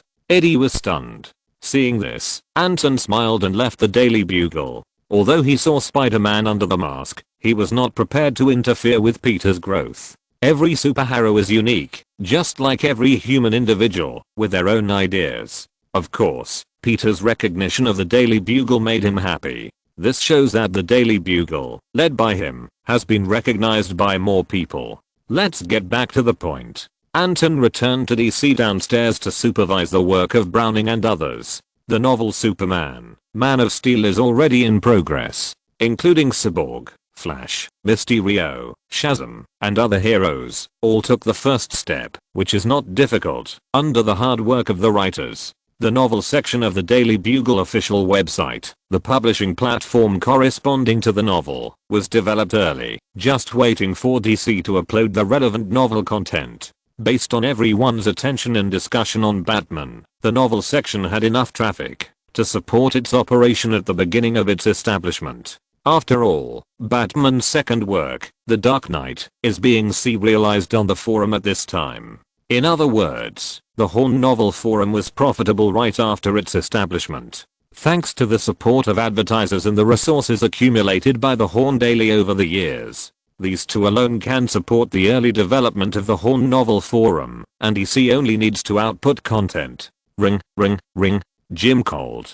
He asked, Anton, the crew has been prepared, and the initial funds are basically in place. How long do you plan to start filming Cyborg? Of course, the sooner the better. I'll be in Hollywood tonight. Anton replied, and then asked, how is the filming progress of Batman and Superman? It started yesterday. It's still in the running-in period. The progress is not fast, but I'm still relieved. I'm most worried about you, Anton. Jim was a little helpless. Although the funds were not raised, the crew that raised money while filming was more than a handful of people. Besides, these three movies are not without money, but they just want to share the funds as much as possible and use the remaining money for other things. Anton was anxious to get a second vest, so after Jim prepared the crew, he arranged for the personnel to enter early. Casting, director, etc. were all contacted in advance. As early as a celebration party held by Batman for the global box office exceeding $600 million, Jim began to prepare for the filming of the second Batman movie, after he had an agreement with Jim. Of course, not long ago, Anton asked him to push forward 3 crews at once, which really surprised him. After working hard to cast Superman and Cyborg, Jim even felt that his years of unsuccessful weight loss had paid off. This finally started filming, and his workload was reduced by half, and he breathed a sigh of relief. Don't worry, Jim, this time, I won't let you down. Anton on the other side of the phone didn't care. Although he will join the crew tomorrow, he has experience in filming, and knows that his job in the crew is to be a human machine that shouts click. So many experienced assistant directors were invited here, not to just watch and do nothing. According to previous experience, he plans to spend about 3 months to finish the filming of this movie, and the specific process is similar to the last time. The sooner it is released, the sooner he can get the benefits. The benefits here are of course not money, but more important than money, the fan value of Cyborg. Thanks to Yi Jinfan for the reward. Chapter 61 Special Effects Master. Mysterious Guest. The next day, Anton flew to Hollywood, and the crew of Cyborg officially started filming. In the previous life, the big movie of Cyborg had been postponed and the plot was unclear, but based on the understanding of DC and the discussion with Browning, the two finally determined the script. It's nothing more than gaining abilities, discovering crises, and solving crises. Superhero movies all have this routine. Similar to Xuanwen.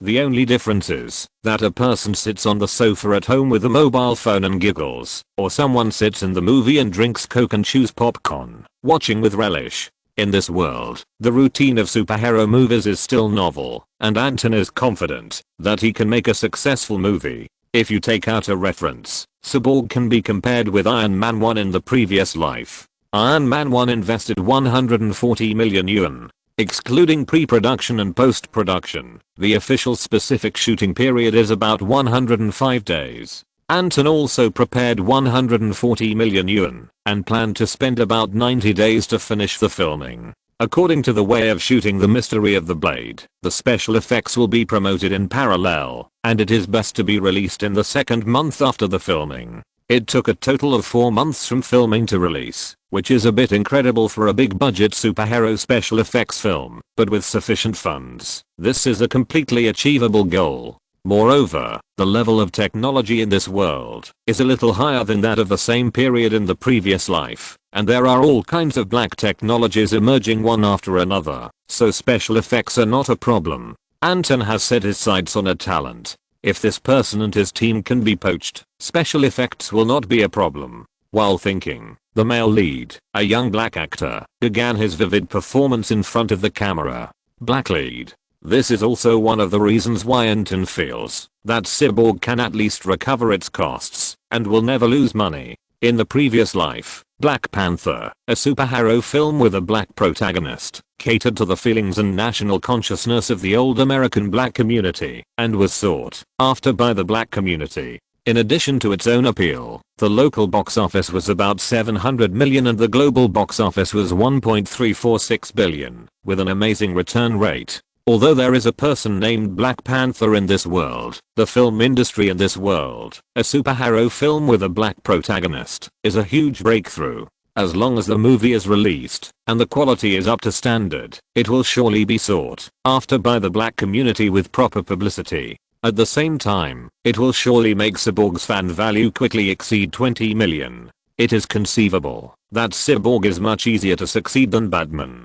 The premise is to treat the symptoms. Time flies and it's been a month. The closed scenes in Hollywood and the ordinary outdoor scenes have been filmed. Next, Anton divided the crew into two and led the black leading actor and others back to New York, while the others filmed other fragmentary scenes and made every effort to promote special effects production. This time, without the original film reference, Anton couldn't give too much creative guidance to the special effects department and could only work hard for the special effects department day and night. Of course, the money was enough, and not many people complained. Anton and others who returned to New York will shoot the scene where Victor Stone was affected by the explosion of the Apocalypse Mother box in the Red Room laboratory and transformed into Cyborg.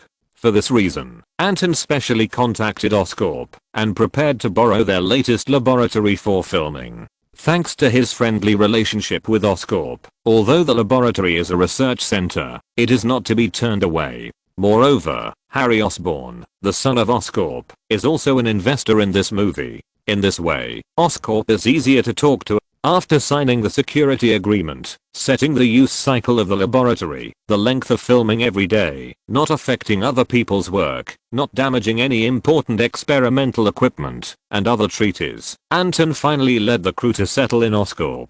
They will stay here for the next 2 weeks. Coincidentally, Anton found that the laboratory he occupied was downstairs from the limb regeneration technology department. He also found that Peter Parker, Spider-Man, was serving as the assistant of Kurt Connors, the head of the limb regeneration technology department.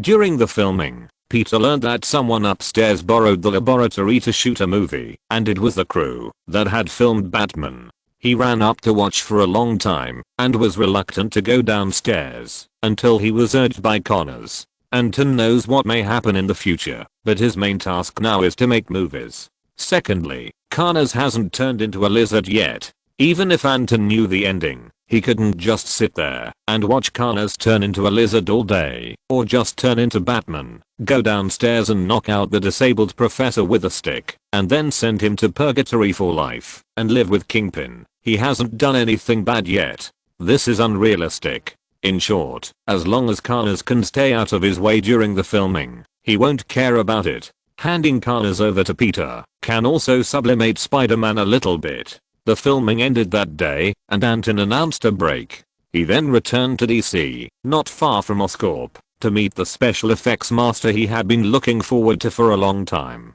"Mr. Baker, nice to meet you." Anton smiled at the man in his 30s in front of him and said, "I admire your special effects work, including the holographic system you are researching. It is a revolutionary breakthrough with unlimited application scenarios and can change the way people live and entertain." "Mr. Anton, do you really think so?" Quentin Baker was excited. He felt that this was the first time in his many years of career that he had received such positive recognition. Especially during the days when he worked at Stark Industries, those bastards who only knew how to develop weapons would not agree with his inventions and his pursuits at all, and would only think that he was wasting his talent. To be honest, even Tony Stark thought that the holographic system was a common technology. After all, he had already touched upon the answer. Tony had a holographic projection system that he had researched under his mansion in Los Angeles. As part of Jarvis's career, it was convenient for him to do some virtual experiments. It might not be the same as Baker's pursuit of reality, but the technical level was undoubtedly more in-depth than Quentin Baker at this time. That's why Tony thought Baker's research was not worth mentioning. Baker didn't know this. He just thought that everyone looked down on him. The resentment accumulated over the years almost made him autistic. Perhaps this is also the reason why he became Mysterio after Tony's death, mixed into the superhero world with hatred for Tony, and cheated Spider-Man's glasses with the intention of surpassing Iron Man. Sadly, he eventually became Spider-Man's stepping stone. Of course, Baker's fate changed at this time, because Anton, a time traveler, found him and praised Baker's research direction. For Anton, Baker is indeed a rare talent. As a special effects master who deceived the whole world, if Baker joined DC, then movie special effects production would be a piece of cake. Moreover, Anton also knew that in the comic version, Mysterio himself was a special effects practitioner in Hollywood. Professional counterparts. "Baker, give up Stark Industries, you should come to me." Anton shook hands with Quentin Baker with a very sincere tone. "Only here can you play your full value. If you're listening to this novel on a channel other than Fanfic World, it means they downloaded and uploaded it without effort. We cordially invite you to visit our channel, Mundo Fanfic Novelos. There you'll find the original version of this story and you can explore many other novels of various genres. We're waiting for you to immerse yourself in a world of incredible novels." Chapter 62. Furious. Anton was implicated. "No problem, I'm willing to join DC." Baker was almost fooled and agreed without hesitation. He held Anton's hand tightly, feeling that he had finally found a noble man in his life, and his face was full of excitement. "By the way, I heard that you still have a team." Anton smiled and said casually, "Why not bring your team to our crew immediately? Our special effects department needs your technical support now."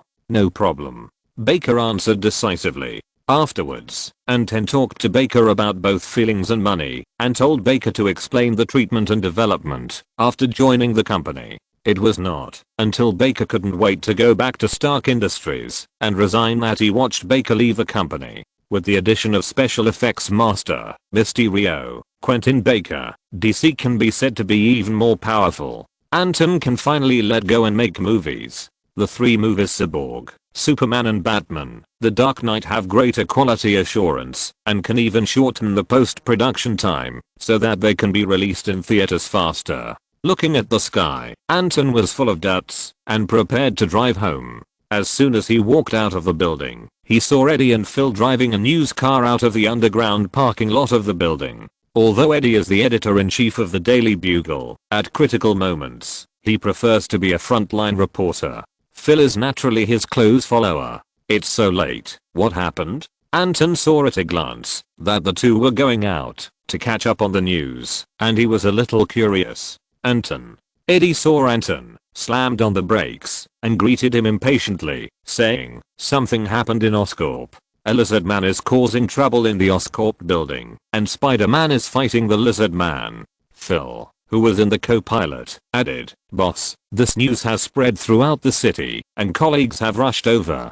We at the Daily Bugle can't fall behind." "What? The lizard man is fighting Spider-Man?" Anton was stunned. Needless to say, he instantly understood what happened. Carnage has become a lizard man. This is Spider-Man's debut battle. "Want to join us?" Eddie saw what Anton meant, and the venom in his body stretched out tentacles from his shoulders and suddenly opened the car door. That meant, no time to talk, get in the car. Oscorp building, inside. Drive Connors. Peter looked anxious, transformed into Spider-Man, and fought back and forth with the lizard man in front of him, fighting back and forth, with sound and color. He saw with his own eyes that Connors turned into a lizard man in front of him, and his emotions were out of control in an instant, and he had the idea of destroying everything, and he had an extreme hatred for humans. Peter understood that Connors' mind was affected by the genetic drug, and extreme tendencies and violent tendencies grew in his heart, and even anti-human emotions at this time.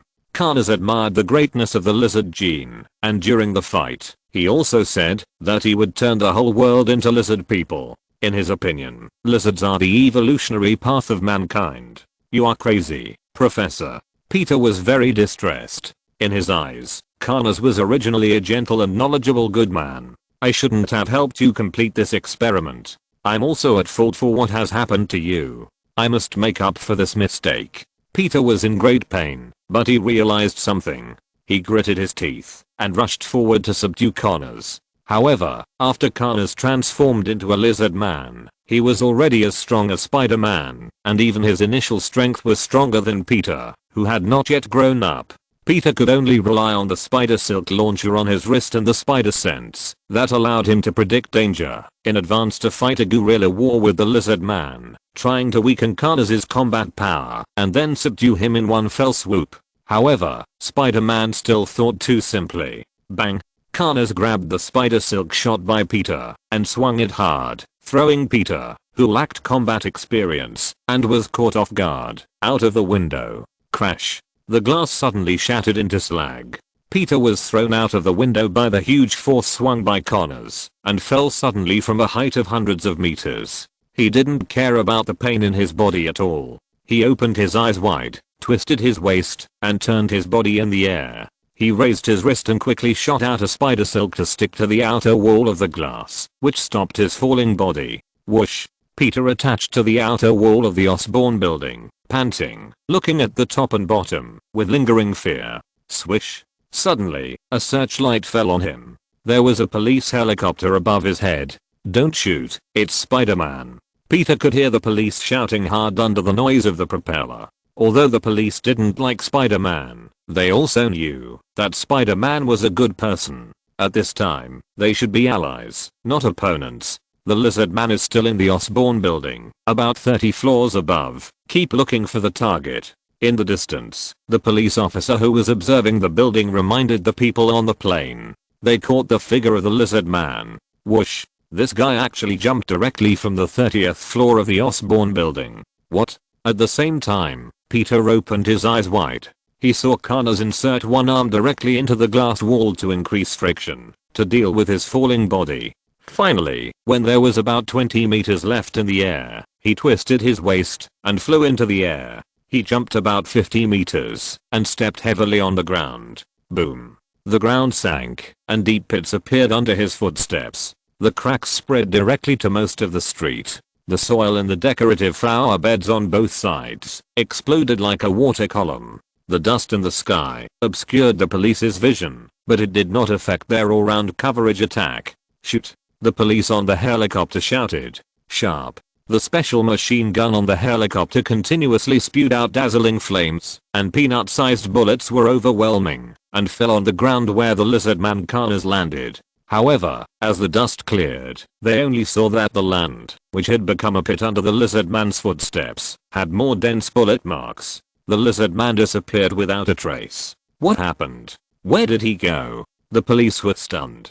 Peter, who was on the outer wall of the Osborn building, squinted his eyes and fell into deep thought. At the same time, Anton, who had just arrived at the scene, witnessed the lizard man jumping off the Osborn building, being safe and sound under the machine gun fire of the police, and successfully escaping. Anton seemed to have sensed something, turned his head to look at Spider-Man who was attached to the outer wall of the Osborn building, and suddenly glanced at him from the corner of his eyes, and fell into a deep stagnation. You know, the most severely damaged area of the Osborn building is not the nearly 100-meter long wall cracks destroyed by the lizard man just jumping down, but the 30th floor up, next to the upper and lower floors of the limb regeneration technology department, a total of 3 floors. These 3 floors have been completely penetrated in the battle between the lizard man and Spider-Man. Shit. Anton hadn't cursed for a long time, but this time he was really furious. Veins popped out of his forehead, and he was furious. You dare to touch my territory. Don't forget that the laboratory he rented for filming the movie Cyborg is on the floor above the limb regeneration technology department. In other words, the lizard man and Spider-Man destroyed his site. In addition, few of the filming equipment related to the movie, such as cameras, props, etc., will survive. In this way, the filming of Cyborg will definitely be delayed, and the release date will be postponed. Anton was extremely unhappy to be implicated. Damn it, I wanted to leave you to Spider-Man to sublimate. Anton's heart was burning with anger, gnashing his teeth, whispering to himself, and said fiercely, "Forget it, I'll help you sublimate myself." After that, he flashed into the dark alley beside him, transformed into Batman, found a sewer entrance, and rushed in murderously. Eddie and Phil on the side looked at each other, puzzled. However, judging from Anton's performance just now, this lizard man must have angered Anton somewhere. They both mourned for the latter, hoping that he would not die too miserably. Chapter 63, Lizard Man pounces on the street. Brutal Batman. These policemen, including Spider-Man, didn't know how the lizard man who jumped from the Osborn building could suddenly disappear. But Anton knew very well that the lizard man's lair was in the sewer. Although Connors had just become a lizard man, it was conceivable that his desire for the sewer was greater than that of Mouse. Because he was surrounded by heavy firepower and under the threat of Spider-Man, he had no choice but to go into the sewer. Whoosh. After entering the sewer, Anton turned under the road and noticed the traces left by the lizard man at a glance. He stepped on the sewage under his feet and quickly chased Connors, who had transformed into a lizard man. Ahead. Connors ran all the way. After entering the sewer, he calmed down a little from his manic state, but his heart was still full of excitement. After many years, he finally cured his disability. The regrown right arm was stronger than that of an ordinary person, and he himself had also undergone extraordinary evolution. Confidence bursting. At this moment, he didn't know that he had accidentally provoked a terrible object. Osborn building. Spider-Man hesitated for a moment, and when he saw the lizard man disappear, he unknowingly rushed into the building, preparing to find a way to make an antidote in the shortest possible time with the help of Osborn's experimental materials and instruments to turn Connors back to normal. At this time, Eddie brought Phil to the scene and met George Stacy, the commissioner of the New York Police Department. "Chief George, can you tell us about the lizard man?" With his good physical condition, Eddie took Phil out of a group of colleagues and was the first to put the microphone to George Stacy. Seeing this, George looked at the reporters inside and outside and knew that today was over. The New York Police Department is going to be on the hot search again because of its incompetence. Under the Manhattan Bridge, Connors kicked open the sewer exit with one foot, looking at the lights on the bridge, reflected on the surface of the Hudson River in front of him. He roared to the sky, full of pleasure. Although he is no longer in human form, he is more satisfied with his image as a lizard man. Boom. Suddenly, a cannonball came from behind. The power was amazing. The tail of the shell was still dragging a long tail flame. Connors turned around suddenly and saw a familiar figure. A humanoid mecha stood at the end of the corner of the sewer, with 2 long ears on its head. This image was the well-known Batman who was popular in the streets of New York. Before Connors could speak, he was blown away by the shell. The huge body soared into the air, and large areas of skin were burned all over the body. Finally, it fell into the Hudson River, splashing huge water. Anton, wearing a rabbit armor, walked from the sewer mouth to the shore. The thermal energy sensing in his eyes could capture the tumbling figure underwater. Although hit by the shell head-on, the lizard man was not so easy to die. With the self-healing ability of the lizard, plus Connors added some messy genes in the experiment. At this time, as long as Connors did not die instantly, he could completely ensure his vitality through rapid self-healing. Gurgle. After Connors, the lizard man, fell into the Hudson River, the sparkling water gradually calmed down. The face under the mask of Anding was very calm. Boom. Suddenly, a figure with a thick and long tail came out of the river, with a small part of burn marks on his body. It was the lizard man Connors. The huge figure rushed towards the rabbit armor like a meteor falling to the ground. Anton had expected it. The thermal sensor equipped with the rabbit armor is not a vegetarian. He always pays attention to the figure under the water. With a bend and a bounce of his legs, his body suddenly flew into the air, avoiding the figure of the lizard man rushing to kill him, and then fell down with a bang, riding on the back of the lizard man, and smashing his head. "Asshole!" Connors roared in pain. He turned over and flipped Anton, and the two fought back and forth. The fist weighing several tons made Anton feel a sense of crisis. The rabbit armor made a sound of being overwhelmed. However, it was similar to the Night of Kingpin, and the threat was not too great. From this point of view, this is not enough to express the horror of the lizard man. It can also show how much effort Janui has put in to train his extraordinary body with a human body. The lizard man is just a professor who took shortcuts and became crazy due to the influence of genetic drugs. Although he was a military doctor and received some professional training, that's all. In terms of fighting ability, Anton, who has lit up Batman's fighting master skill, can beat him. Whoosh. Easily dodging the lizard man's attack, Anton punched the lizard man in the face again, and then the shell on his shoulder was launched. The lizard man was shocked and rushed into the river.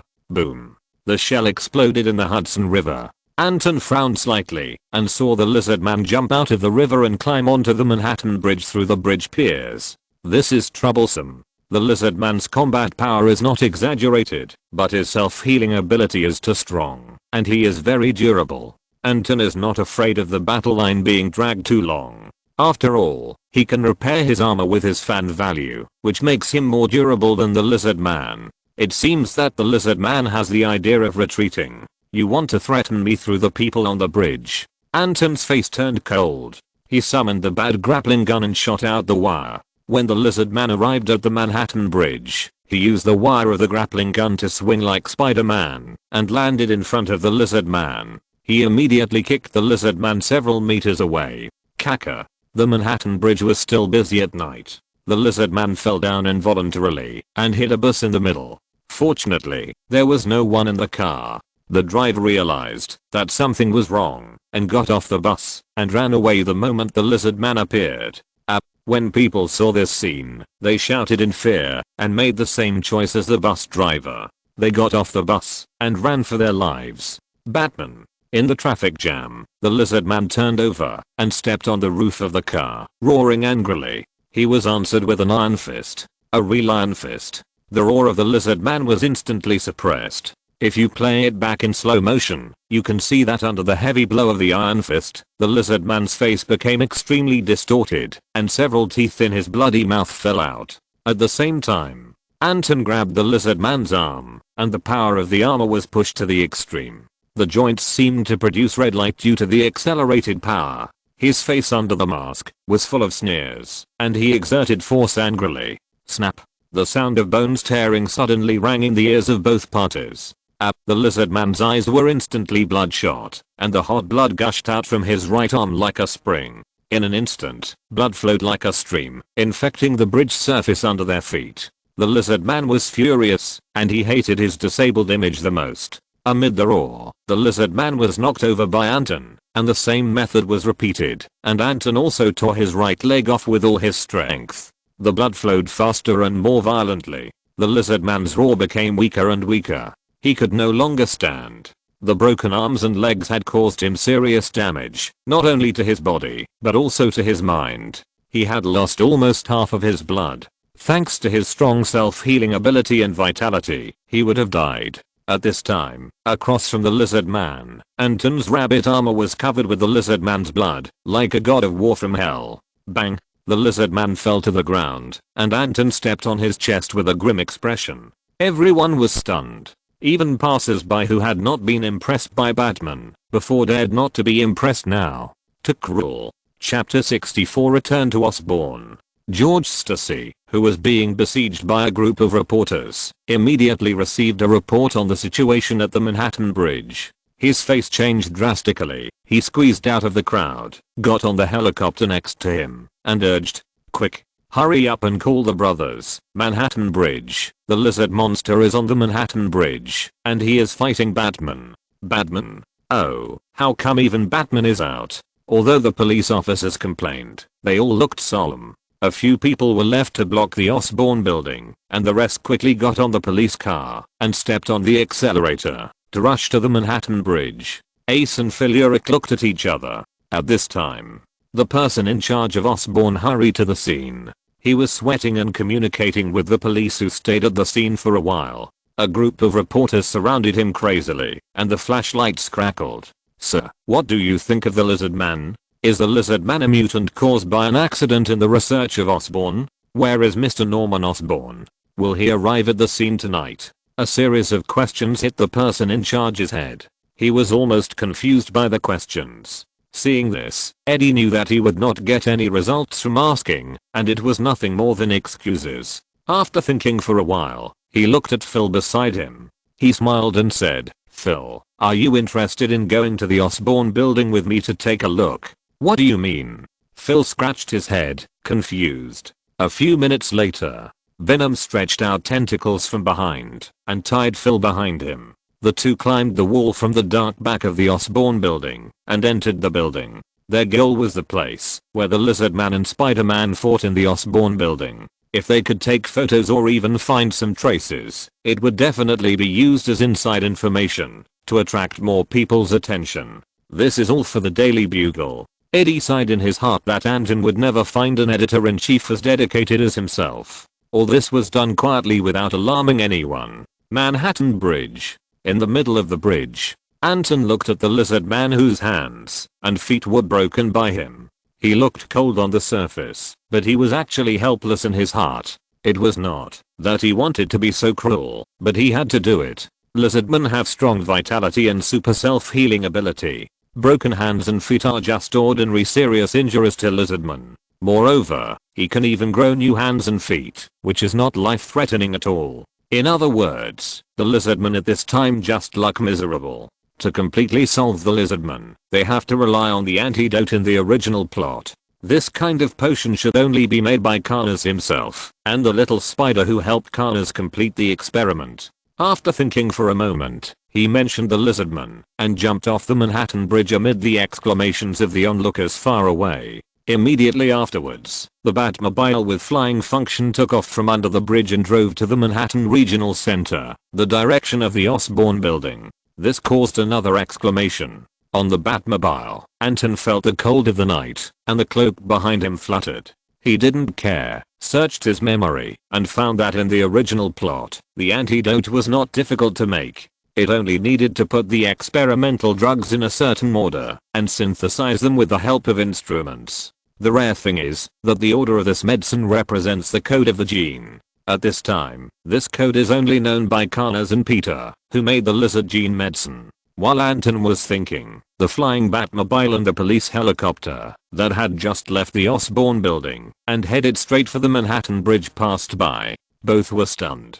Looking at the lizard man with broken hands and feet on the Batmobile, George Stacy opened his eyes wide and swallowed his saliva. "Batman, give him to us." Staring at the whistling wind in the sky and the huge roar of the helicopter propeller, George Stacy shouted to Batman, "Sorry, it's not possible now." Anton shrugged, spread his hands to George Stacy, and urged the Batmobile to leave the helicopter and rush to the Osborn building. It's not that he is unwilling to hand over the lizard man. It's simply because the police don't understand the lizard man, and they lack the means to clamp the lizard man. With the ability of the lizard man, it is easy to escape from the police prison. After growing hands and feet, the lizard man must be turned back into Carnage before this matter is over. In other words, Anton can hand Carnage over to the police, but he cannot hand the lizard man over to the police. The latter does not mean the end of the incident at all, but another beginning. What? George Stacy was so angry when he saw Batman flying away.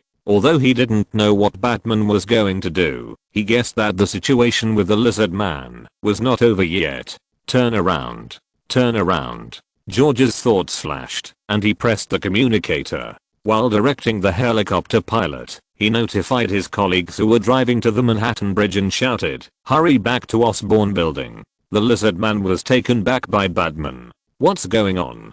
The group of police who rushed to Manhattan were speechless and quickly turned around and returned to Osborn Building in a hurry. In addition to the police who got the news at the first time, all those who stayed in the Manhattan area, especially those who were close to the distance from the Manhattan Bridge to the Osborn Building, looked up at the Batmobile flying across the sky, all showing excitement. "Batman! Come on! Batman! I love you!" A group of fanatical fans shouted to the sky. Most of them are big men. Of course, there are also girls, but the girls' sharp screams, as if they are in climax, can't cover up the excitement of the men. Mecha is eternal romance. They feel the power of Batman in person, and for a moment, they recall the scene of Batman fighting the monster incarnated by Drake in San Francisco and the Golden Gate Bridge. Rounding off, there are also parties involved. If Anton checks the system space at this time, he can find that Batman's fan value is rising more than 10 times faster than usual. On the other side, inside the Osborn Building, Peter is hurriedly making antidote, ready to wait for Connors to appear next time. In the battle with Connors, he learned about Connors' ambitions and knew that Connors would not be silent. To be honest, if Connors really wants to turn all humans in the world into lizard people, then he will definitely appear again. Connors' first target must be New York. Then, like an invincible virus, it gradually spreads to the world. At this time, Peter didn't know that Connors had been solved by his idol Batman and was just waiting for his antidote to be made. Wow. Suddenly, Peter's spider sense jumped in his mind, and he turned around and saw a tall black figure with a man holding a camera behind him, breaking the window and standing behind him. The two looked at each other, and the air seemed to solidify, dead silent. Finally, Philuric behind Venom broke the silence and waved to Spider-Man. Spider-Man, you and Venom should know each other. We are all friends. Do you mind posing for a photo? Thanks to Odd Even Dimension, LXJIL, Fuhehun, for the reward.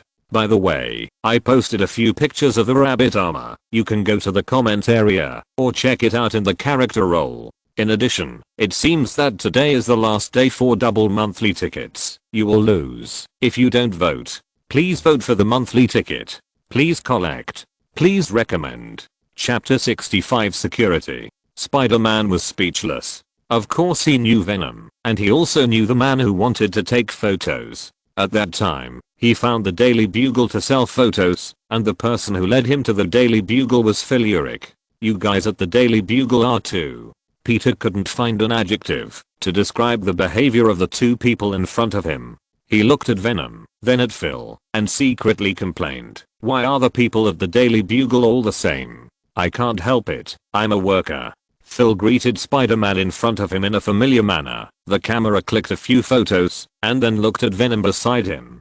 "Go on," Eddie warned, still maintaining the form of Venom, not revealing his true face. He looked at the little spider in front of him and asked, "What are you doing?" "Making an antidote." The little spider said, "The lizard man became that way because of a complex genetic drug.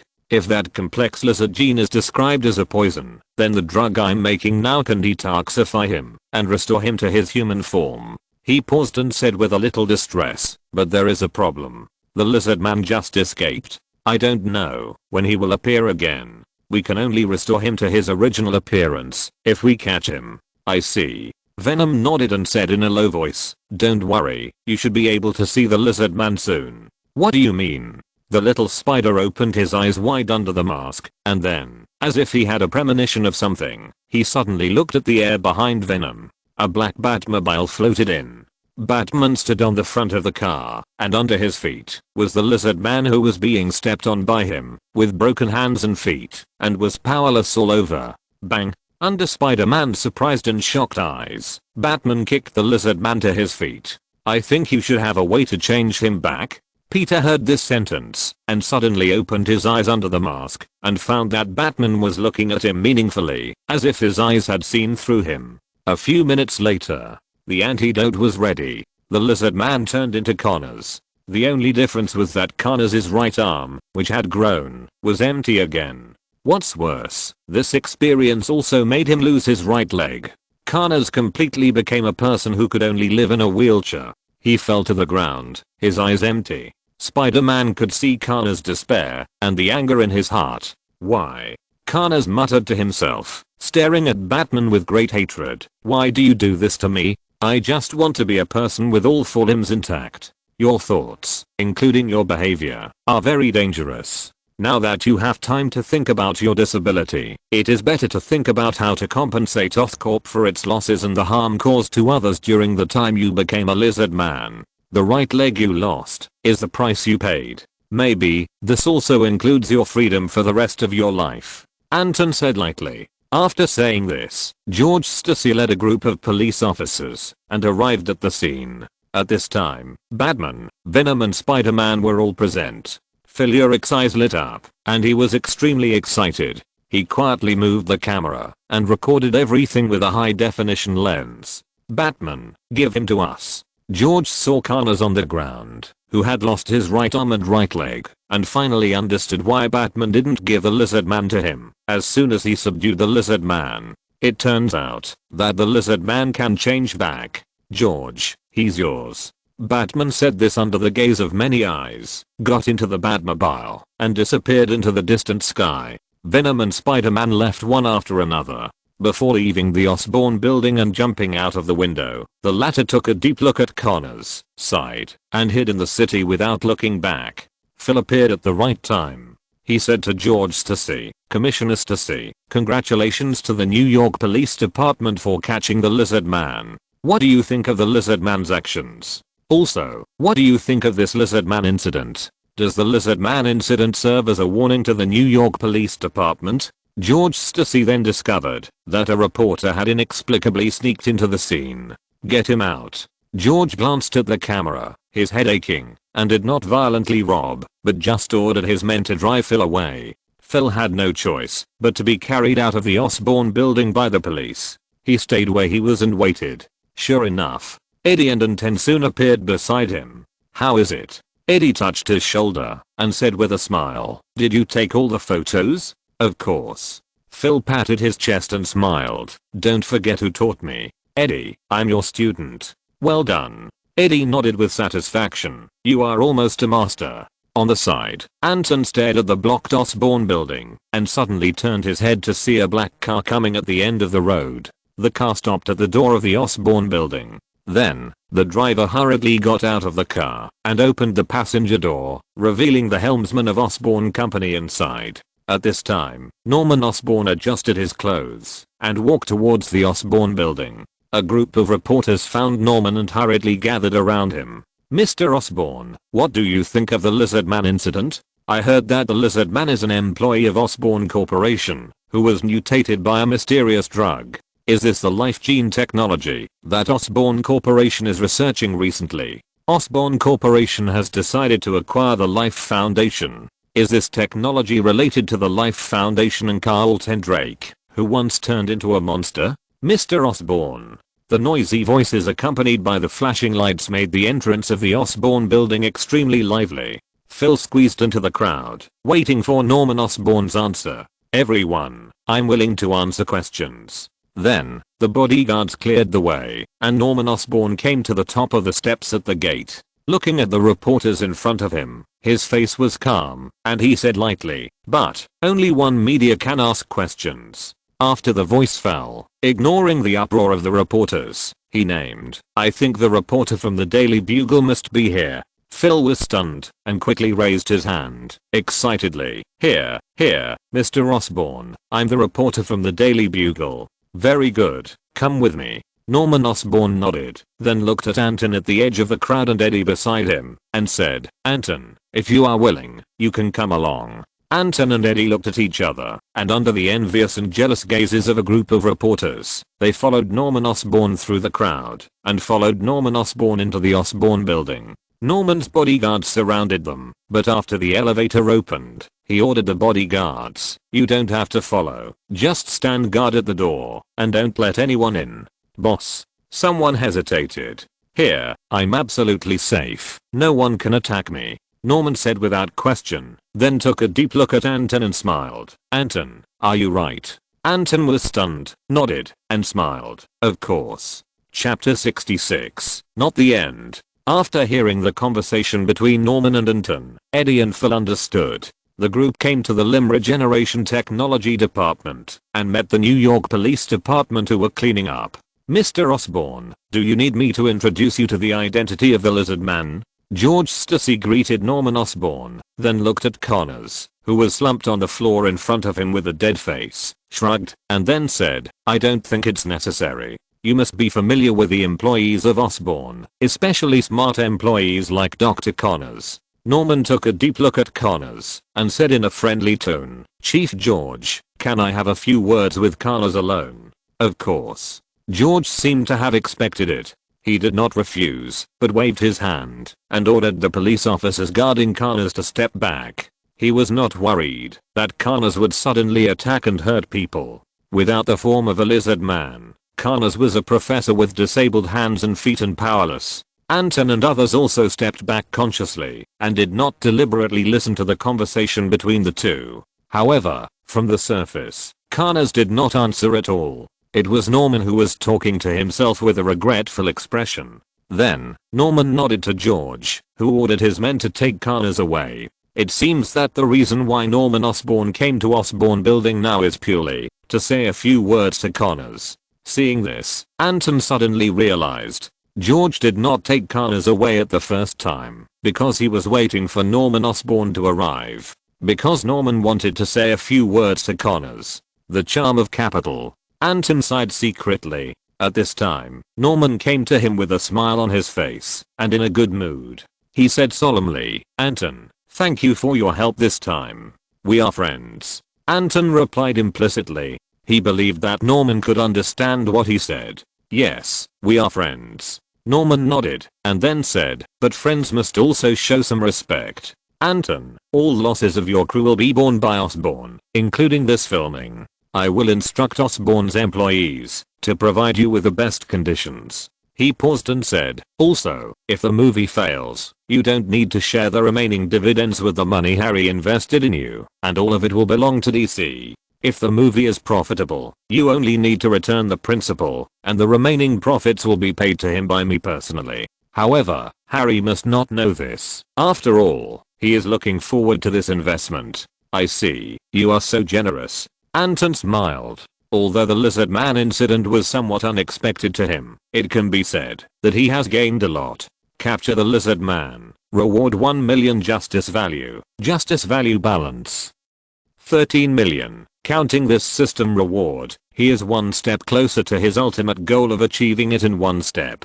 Of course, just as Anton thought, the lizard man was not a powerful figure, and this time he did not cause any trouble like in the original plot. In the end, the justice value awarded by the system was not even as much as the number he gained from defeating the Continental Hotel. Anton could roughly understand that the justice value awarded by the system was determined based on the threat of the character, the damage that the event could cause, and the impact of the event. Obviously, the system did not think that the influence of the lizard man was large enough. It was probably related to the fact that the lizard man had just appeared and had not had time to take any action before being pressed to the ground by Anton. However, it was a little less, but a mosquito was still meat, no matter how small it was. In addition to the promise given by Norman Osborn, he was equivalent to getting 150 million yuan of film investment for free. If the movie makes a profit, there will be more dividends to promote the development of DC. It is not an exaggeration to say that he made a lot of money. If you want to interview, you'd better hurry up. Norman Osborn suddenly looked at Eddie and Phil beside Anton and smiled. I may not have the time to do it in a while. Of course. Phil hurriedly held the camera in front of Norman Osborn. Eddie's face was complicated, but he didn't say anything in the end. His grudge with Norman Osborn disappeared long ago after Drake was arrested, and Norman Osborn gave him a check for tens of millions. The Interest Society is so simple. In the future, as long as Norman Osborn doesn't provoke him, he and Osborn will not interfere with each other. A moment later, senior employees of Osborn and some board members arrived at the Osborn building for a meeting. Anton and others politely said goodbye. The New York Police Department left a few people to seal off the scene. George Stacy was in a hurry to return to the police station to interrogate Connors and ignored the normal actions of Osborn. Big news. Phil looked happy and felt that choosing to work at the Daily Bugle was the best decision he had made in his life. Look at what he has experienced these days. Life Foundation, the symbiote incident. He saw alien creatures landing on the Earth and knew that humans are not the only intelligent life in the universe. Hell's Kitchen, the collapse of the Underworld Empire, and the arrest of Kingpin. Although he did not join in person, he also learned the whole process from Eddie in the behind-the-scenes report, so he was considered a half-witness. He held up a camera and recorded the whole process of the Lizard Man incident, whether in front of the stage or behind the scenes. I'm afraid that few people know the whole story better than him. This makes Phil feel very satisfied. As a person who likes to pursue excitement by nature, the Daily Bugle is simply the place where he can give full play to his nature. Batman. Venom. The Daily Bugle is an unknown hero concentration camp. Eddie and Phil return to the Daily Bugle station, ready to work overtime to produce tomorrow's report and strive to make the sales of the Daily Bugle reach a new high. Naturally, the original front page of the newspaper tomorrow was cancelled. Traditional art. I guess even the printing manufacturers are used to it. Anton parted with the two of them and went home to sleep. What does the work of the workers have to do with him as a capitalist? Even the entire loss of the crew was contracted by Oscorp, and he has nothing to do with it now. Everyone thought that the Lizard Man incident should end here. However, at night, after the New York Police Department interrogated Connors and transferred him to a prison near New York, several black subs blocked the police prison van's route on a sparsely populated road. Bang, bang, bang. A series of bullets were fired like raindrops, forcing the way. Then, a group of black-clad gangsters pointed guns at the police and threatened the police driving not to move.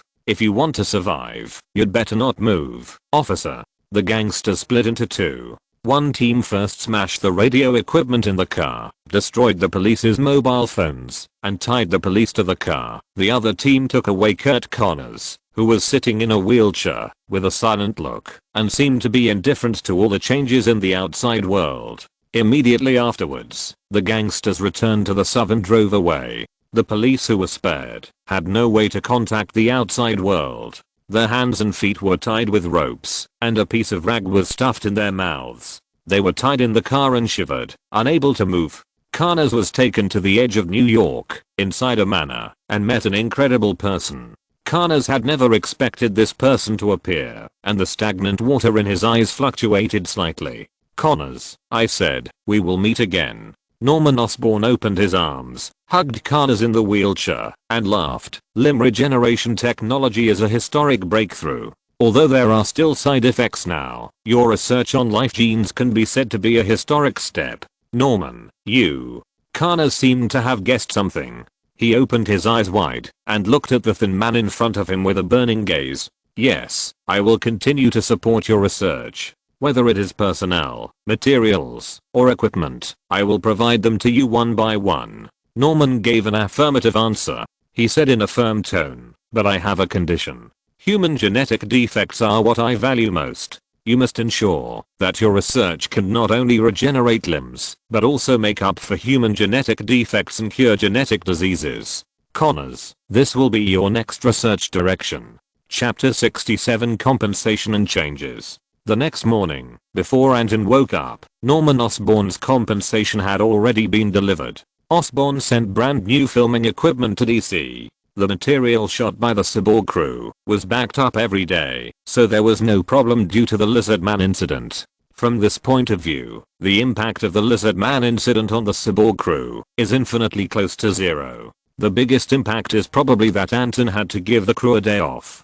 Because Osborn is currently under lockdown, all work is almost stopped, including other intact research laboratories. No outsiders are allowed to enter or leave. Norman asked someone to find a new cutting-edge technology institute for Anton, but the venue has just been contacted and can only be used tomorrow at the earliest. It is worth mentioning that Norman has already paid the cost of renting the venue of this cutting-edge technology institute, and the meaning behind his words is still to thank Anton. In this regard, Anton gladly accepted it. When he woke up and went to work and was sitting in DC and bored, Eddie actually took the initiative to find him. Anton, there are some other problems with the lizard man. Eddie's face was solemn, and he said in a deep voice, I received news that Connors was kidnapped by a group of masked bandits. What? Anton was surprised. Who is so bold as to snatch someone from the police? I don't know, but it happened last night. When the police sent people to transfer Connors to the prison, Connors was kidnapped. Eddie said, the specific situation is unknown. I only know that no one was injured in the police station, and the group of robbers was quite sensible. No casualties? It seems that the group's target is only Connors, and they don't want to tear their faces with the New York Police Department. Anton touched his chin. Eddie said again, the New York Police Department has blocked the news, and now only a few well-informed people know about this situation. Of course, I think most of my colleagues in the media can also receive the news. Should we? At the end of his words, he hesitated and looked at Anton. Anton understood what he meant and shook his head. Since the New York Police Department has blocked the news, let's give them face. If this matter is exposed, we may be on the police blacklist. I think other colleagues should not be so stupid. I understand. Eddie nodded. He actually had the same idea as Anton. The purpose of the group of people who kidnapped Connors was unknown. However, such behavior violated the dignity of the New York Police Department. As far as he knew, the commissioner of the New York Police Department, George Stacy, was furious and had joined forces with multiple departments to turn New York upside down to find this group of people. The official even offered a reward of $2 million, which was enough to show how angry the New York Police Department was. To be honest, the reward was not the point at all. The point was the attitude of the New York Police Department, which made many people retreat in the face of difficulties and were not prepared to embarrass the New York Police Department at this time. Then, Eddie turned around and went back to work. By the way, today's newspapers are selling well. As soon as I walked to the door, I saw him turn around and smile as if he remembered something. Anton, congratulations, you have conquered everyone again. This refers to the scene last night when Batman, under the watchful eyes of the crowd, solved the lizard man in an almost brutal way and brought him back to Oscorp. Batman's appearance again made many New Yorkers who didn't know much about Batman thoroughly recognize this superhero who suddenly appeared. They found that Batman's existence was completely different from other street heroes or illegal vigilantes that had long existed in New York City. If these vigilantes were just community level figures, then Batman was a city level or even national level superhero. Look at the enemies Batman has solved since his debut. Continental Hotel, Life Foundation, Kingpin, the mutant from Oscorp, the Lizard Man. This is completely different from the small fights in Hell's Kitchen. It is simply more than one level higher. Green leaves set off red flowers. Against the backdrop of green leaves, the rarity of Batman as a red flower can be highlighted. Besides, the Americans like to promote individualism. In contrast, people have turned to Batman and regarded him as the highest idol. Not to mention the whole country. At least now it seems that in New York, no one can be more popular than Batman, not even Hollywood stars. Anton heard what Eddie said and knew what he was saying and smiled. To be honest, the growth rate of Batman's fan value has reached the growth rate when the previous movie was released. This wave of fan value harvest is really incomparable. His Batman fan value balance is as high as 26 million, which is only after making up for the previous 9.98 million spent on exchanging Batman and 4.2 million spent on repairing the armor. The cumulative amount should be more than 40 million.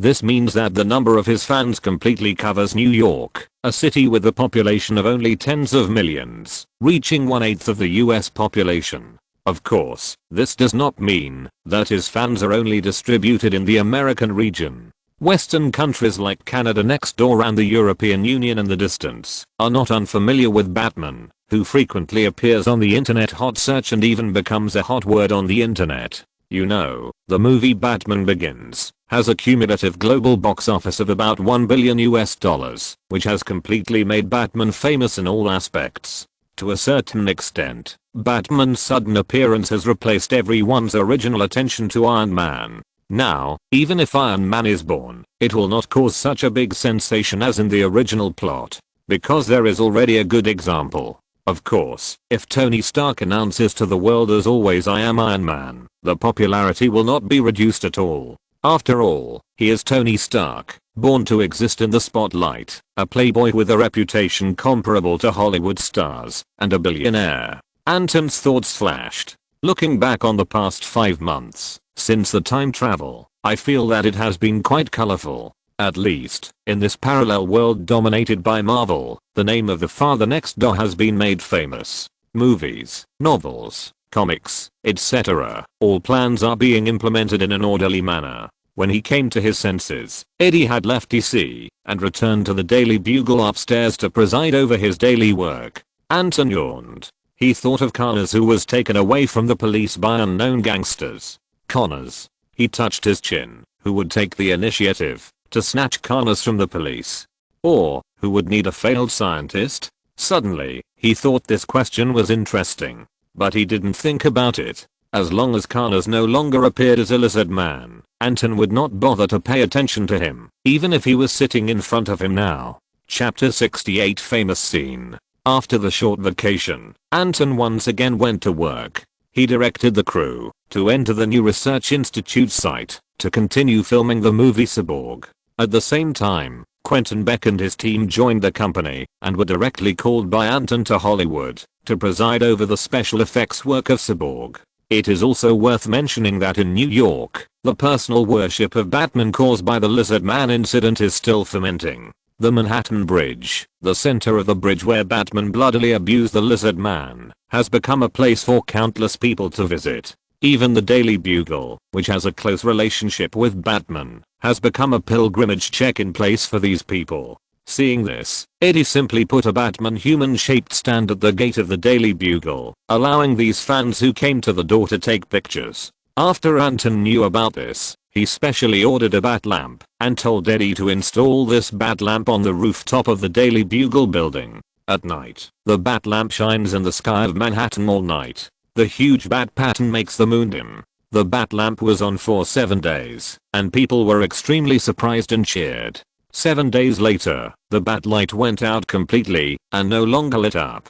Even if people kept calling the Daily Bugle, they could not get a satisfactory result. Many people could not understand. However, this is all later. In short, the Daily Bugle benefited a lot from Batman's popularity. Not only did it become an internet celebrity newspaper, but its daily newspaper sales also soared, making other newspapers extremely jealous. But you can only watch but not learn. The Daily Bugle has a close relationship with Batman, especially Anton, the boss behind the newspaper, who is also the director and screenwriter of the movie Batman Begins. It can be said that it is blatant and natural to take advantage of Batman's popularity. If other newspapers follow suit, not only will no one care, but they may also be sprayed by passers-by to become autistic, which is not worth the loss. Anton was a little emotional about this. In this world, the Batlight is no longer a signal used by James Gordon to summon Batman, but has become an internet celebrity check-in place.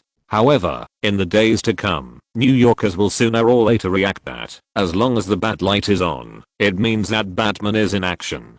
Time flies, and another month has passed. After the filming of the Institute scene was completed, Anton moved from New York to the glamorous Hollywood. At this time, the filming of the movie entered the final stage. Anton underestimated his filming speed.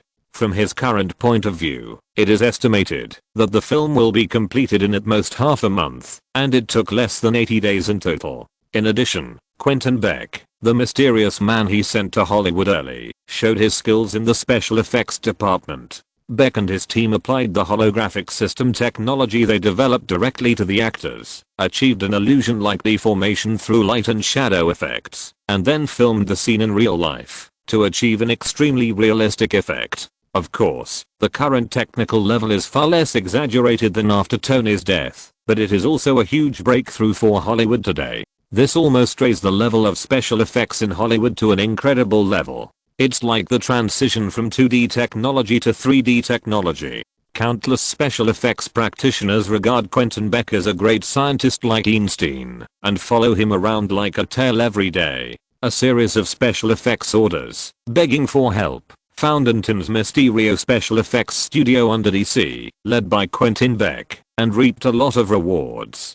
Here, Quentin Beck not only made money, but also finally found the sense of existence that he had been missing for a long time. He was more and more grateful to Anton and thought he had found a good job. When Anton saw Beck's results and estimated the progress, he found that at most there was another month before the film could be completed and released smoothly. According to the time point, 1 month in advance, that is, now, it can be promoted. On this day, after the shooting was over, Anton found Jim. It's time to prepare a publicity plan. As soon as they met, Anton said bluntly, at most half a month, Cyborg will be finished. With the help of Beck's new technology in post-production, we can get this movie done within a month. Jim, give me a plan for the publicity of Cyborg, as soon as possible. What? You are almost done? Jim was confused. Although he knew that Anton was a quick shooter, he didn't expect that this guy was already considering publicity after only 2 months.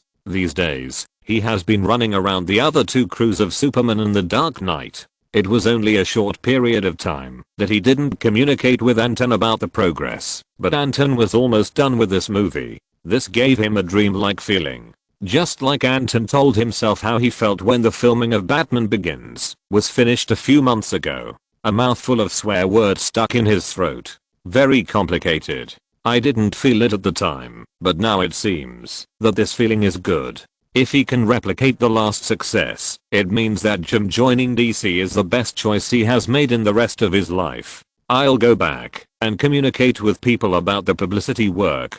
Jim knew that he never had the right to decide on cooperation with Anton. So he nodded and asked, do you have any suggestions about publicity? Movies are the art of the masses. I'm confident in the quality of this movie. As long as it is promoted according to the normal process, the box office will not be bad. Anton thought for a while and said, however, this movie is starring black people. As long as it can be properly promoted and arouse the recognition of the black community, there is no possibility of failure for this movie. Then he said meaningfully, Jim, you know what to do. I understand.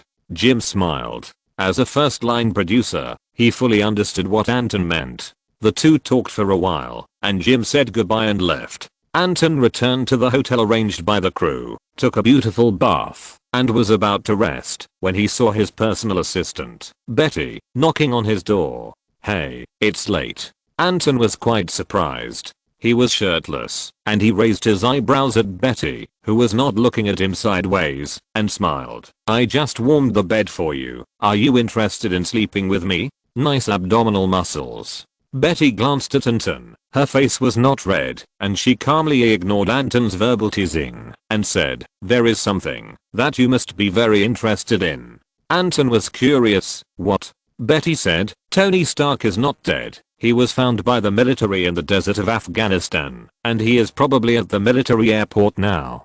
Tony was found. Anton was stunned, then came back to his senses and smiled. Calculating the time, it's about the same. From the release of The Mystery of the Paranormal to the completion of Cyborg, it has been about 3 months, which is the time Tony has been tortured in Afghanistan. Stark Industries has just released a statement. Tomorrow morning, Tony Stark will hold a press conference at the Stark Industries branch in Los Angeles. Betty's face was calm. Tony Stark may say something at the press conference. In addition, Eddie and Phil have already flown here overnight. They think that the Daily Bugle cannot miss this press conference. After a pause, she looked at Anton. Anton, if you want to attend the press conference tomorrow, I will have someone prepare an extra ticket for you. Why not? Anton listened, nodded without hesitation, and smiled. I don't want to miss the famous scene. Thanks to Uncle Reading books born in the 80s, and Just Say What You Watch, for the reward.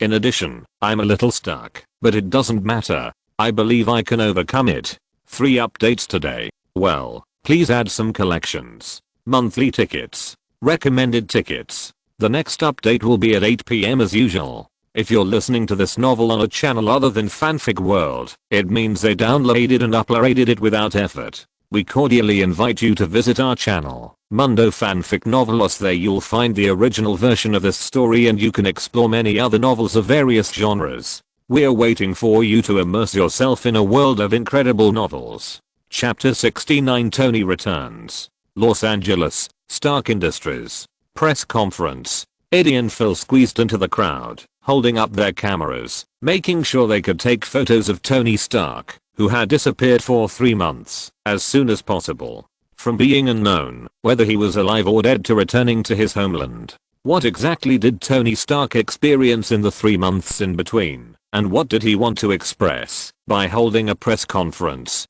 This is what everyone wants to know, not just reporters. The news of Tony Stark's return spread on the internet. Netizens who learned the news also wanted to know what this genius inventor, playboy, billionaire, life winner with countless titles would say at the press conference. Anton and Betty were outside the crowd, watching a black car parked at the gate of Stark Industries. He's here. Suddenly, Anton looked at the figure of the co-pilot and spoke lightly. Betty looked intently. Tony Stark, with a bandage on his right hand, got out of the co-pilot seat under the greeting of an old bald man. He still had a sexy mustache and was dressed in a suit. On the surface, Tony Stark's first appearance after his disappearance was not much different from 3 months ago. But Betty could sense that there was an indescribable change in this man. There was a huge difference in temperament. I have a feeling that he will say something incredible next. Anton crossed his arms and watched Tony Stark walk up to the podium.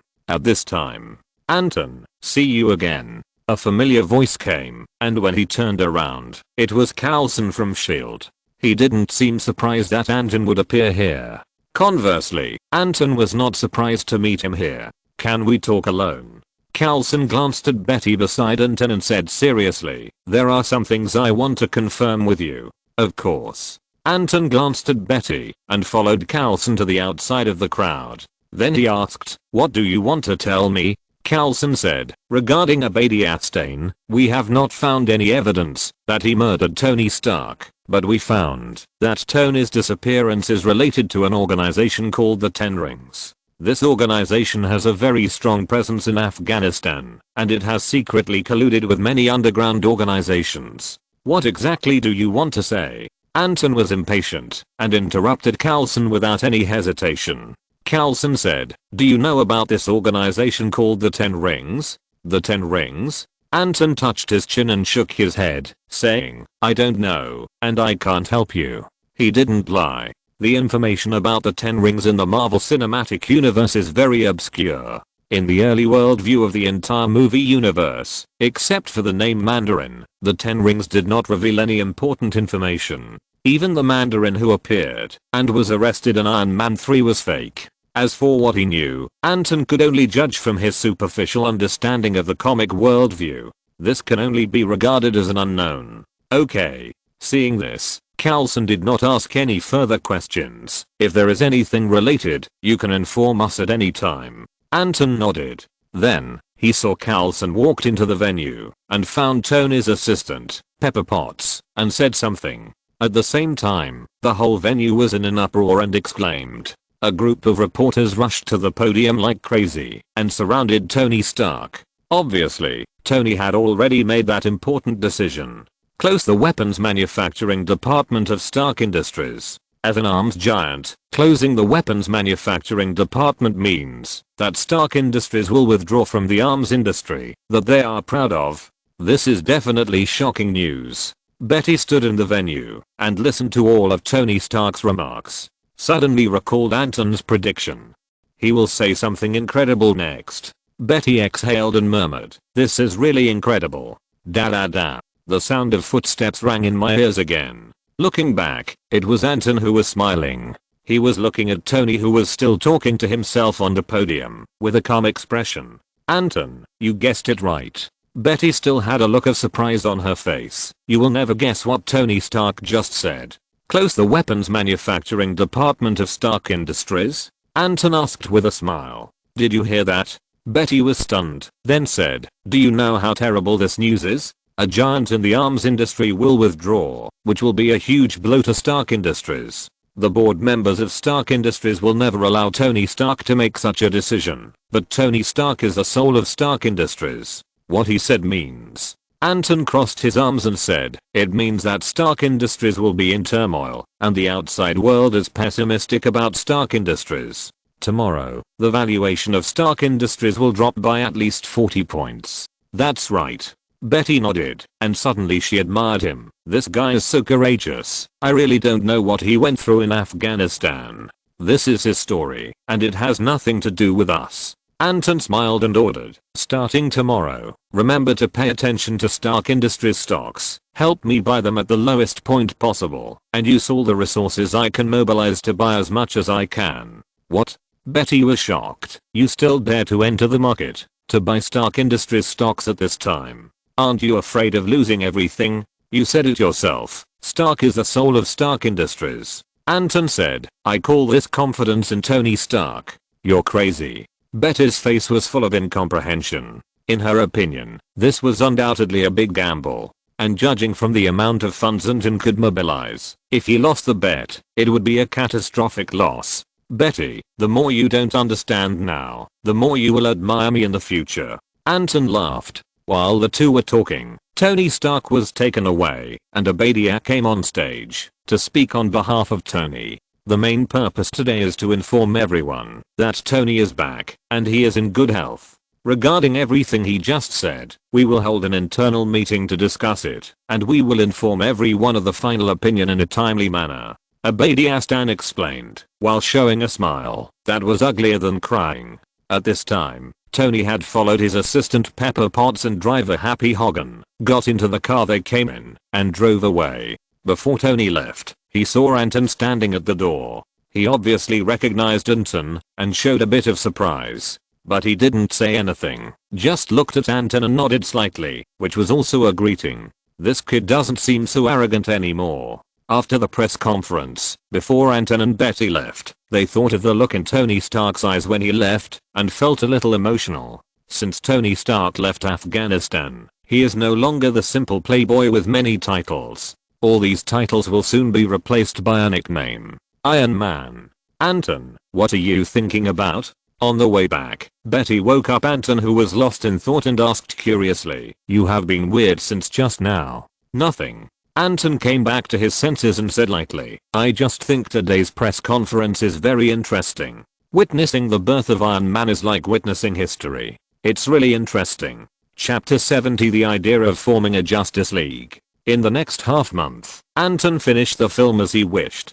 Cyborg officially entered the post-production stage. The special effects related work had been started earlier. With the help of Baker's new technology, the remaining work could be done within half a month. As for the music, subtitles, editing, and other post-production work, it was even easier to say. The professionals hired by Anton are all top practitioners in the industry. In this regard, he chose to believe in professionalism. The reason why he personally handled the post-production work of The Mystery of the Black Panther was because he had seen the finished film, so he was a professional. This time was different. He was just a director. The director knew nothing about movies. He was just a tool man who could shout action and cut. After finishing work, Anton returned to New York and gave himself a vacation. During this period, Stark Industries plummeted by $56.5 per share, and its market value was declining like a roller coaster every day. Betty followed Anton's instructions and bought a large number of Stark Industries stocks that were collectively sold at a low point.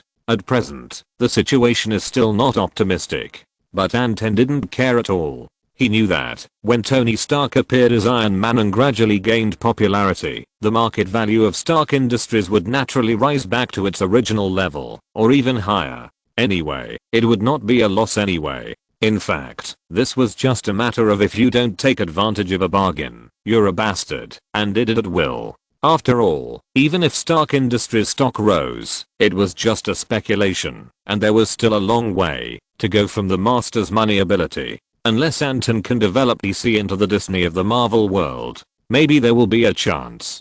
During the few days of vacation, Anton was thinking about another thing. Tony's return half a month ago meant that the world was completely on the right track and danger was coming step by step. There was still about half a year to a year before the New York War. In other words, the novice village was over. It's time to step into the vast world and roll up your sleeves to do a big job. As for the future New York War, Anton dared not say that he could turn the tide and prevent the New York War from happening. After all, Thanos was in the universe, and Loki was just one of his pawns. In Anton's current situation, he can't influence Thanos, the cosmic overlord, and he can't control the invasion of the Chitauri, including the cosmic cube that is firmly controlled by S.H.I.E.L.D. on Earth. Even if Anton goes to negotiate with Nick Fury, the black-boiled egg, as Batman, he can't influence the black-boiled egg's thoughts. Unless he breaks off with S.H.I.E.L.D. and forcefully breaks into S.H.I.E.L.D. to take away the cosmic cube. But this will not make the situation better, but will change the course of history and make Anton unable to control the situation. Moreover, as a member of the Earth camp, although Anton has no feelings for S.H.I.E.L.D., there is no need to cause internal strife. When the Hydra problem is exposed, it will be time for Anton to take the lead. What should be done now is to prepare for the worst and actively prepare for war. During the future preparation period, exchange more DC heroes, and then integrate these superheroes on Earth to win a crushing victory. This is an absolutely possible goal. From this point of view, Anton's thoughts at this time are actually exactly the same as Nick Fury, who experienced the invasion of the Kree in the 1990s. Form a heroic team to deal with foreign invasions. But now, the name of this team must be changed. It is necessary to steal it from the black-boiled egg. The name Avengers is too ugly and has a bad meaning. So Tony died in the end. Anton touched his chin and pondered. The Justice League sounds better. Form a Justice League in the Marvel world. I'm a little excited when I think about it. In the area leading to Gumila, the 15-mile journey can be called a journey to hell. This is a new bloody colonization. The warlords supported by a new force drove the farmers and herdsmen living here away from the quiet villages. They left their homes and became homeless. At this time, the TV that Anton turned on was broadcasting an international news. The war scenes of local conflicts unfolded one by one on the TV. The name of Stark Industries was printed on the weapons and equipment that flashed by. Gumila. Anton concentrated and looked up at the war scenes on TV, feeling something in his heart.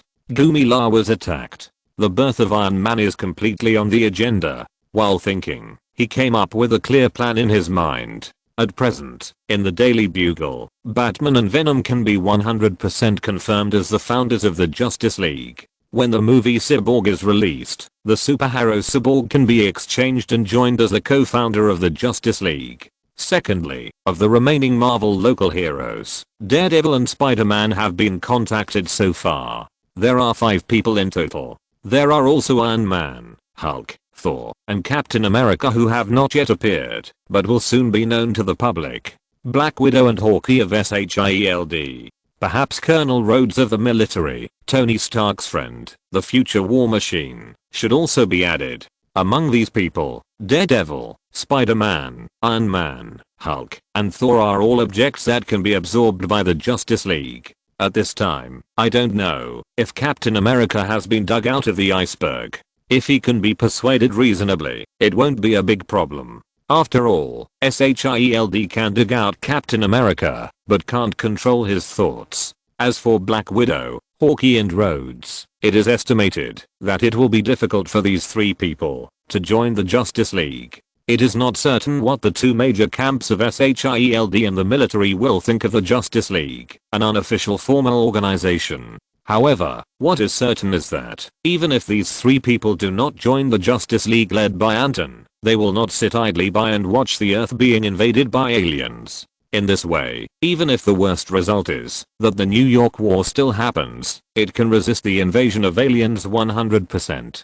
Because the enemies from the Earth that the Chitauri face are Batman, Venom, Cyborg, Spider-Man, Daredevil, Iron Man, Thor, Hulk, Black Widow, Hawkeye and War Machine. There are 11 superheroes, and each of them is a cheating existence. The immortal Linoop is enough to press the Chitauri who are driven by Thanos and intend to conquer the Earth to the ground. Anton smiled. He thought that Venom was already his own person, and Eddie was working diligently for him. He didn't need to be persuaded at all. It only took one sentence for him to join. Therefore, Anton put his first target on Spider-Man. At this time, at Midtown High School, Spider-Man had just finished school and walked out of the school with Gwen Stacy. A group of peers looked at Peter and the goddess from behind. Their eyes were full of envy, but they did not dare to step forward to stop them. After gaining his ability, Peter had changed greatly. Confidence made him exude a unique temperament, and with his status as a top student,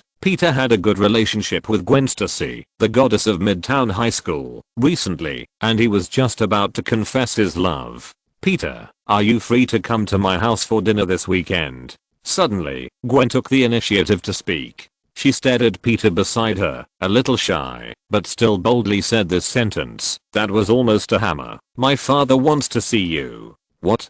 Peter took a breath. "Your father? George Stacy, the commissioner of the New York Police Department? Why do you feel that you are afraid of him?" Gwen blinked and asked curiously, "You are not a criminal." No, I will definitely go." Peter gritted his teeth and really couldn't bear to refuse Gwen's active invitation. Then, watching Gwen leave, he sighed. "I always feel that visiting George Stacy's house is as creepy as being arrested and detained in the New York Police Department." Swish. While thinking, a sports car stopped in front of Peter. Peter was stunned. The car window opened, revealing a familiar face in the main driver's seat. "You are." Peter has a good memory. Recalling the identity of this face, he immediately exclaimed, "The man at the Daily Bugle that day." Then, he suddenly opened his eyes wide. Anton Jameson, Batman's director. Chapter 71 Little Spider, the hero of development. "See you again, Peter Parker." Anton waved to the little spider on the side of the road. "Get in the car. I have something to tell you." Peter hesitated and sat in the passenger seat. Whoosh. The car started and rushed into the traffic. For some reason, Peter felt inexplicably nervous after sitting in the passenger seat. This feeling is not unfamiliar. He had the same feeling when he met Batman before. When he looked into Batman's eyes, he felt as if he was seen through, and goosebumps appeared on his arms. Recalling the look in Anton's eyes and the smile on his lips when he sat in the main driver's seat, rolled down the window, and invited him to get in the car, Peter suddenly opened his eyes wide and understood something. He turned his head suddenly and looked at Anton's profile. The more he looked, the more certain his guess was. Neither of them spoke, and they were silent all the way. Soon, Anton parked the car about 200 meters away from Peter's residence. He kept a certain distance on purpose, so as to avoid being spotted by Peter's elders, Uncle Ben or Aunt May when Peter got out of the sports car, and avoid unnecessary misunderstandings. "Peter, do you know why I came to see you today?" Finally, Anton broke the silence and tilted his head to look at Peter. "Mr. Jameson, I don't think it's for the Spider-Man photo, right?" Peter scratched his head, very nervous and a little at a loss. "Just call me Anton." Anton smiled. "Speaking of which, you are already very famous in our newspaper, lucky boy." Peter was curious. "What do you mean? Who told Spider-Man to only let you take photos of him?" Anton's understated answer made Peter break out in a cold sweat, knowing that his identity had been seen through by the man next to him. "I'm here today to represent Batman." Seeing that Peter was tense again, Anton said softly, "Peter, don't be nervous. I don't think this is a bad thing for you, Batman." The simple comfort made Peter relax a lot. He spoke with a little excitement and couldn't wait to say, "Does Batman need my help? I will definitely help. Batman hasn't encountered any problems that he can't solve yet." Anton said, "The reason I came to you is because Batman plans to form a superhero team called the Justice League and is recruiting team members. I think you are a good fit. What do you think, Spider-Man?" "Of course," Peter answered decisively, then froze and looked at Anton fiercely. Oh no, he slipped his tongue. He looked up and saw Anton's half smile and suddenly felt discouraged.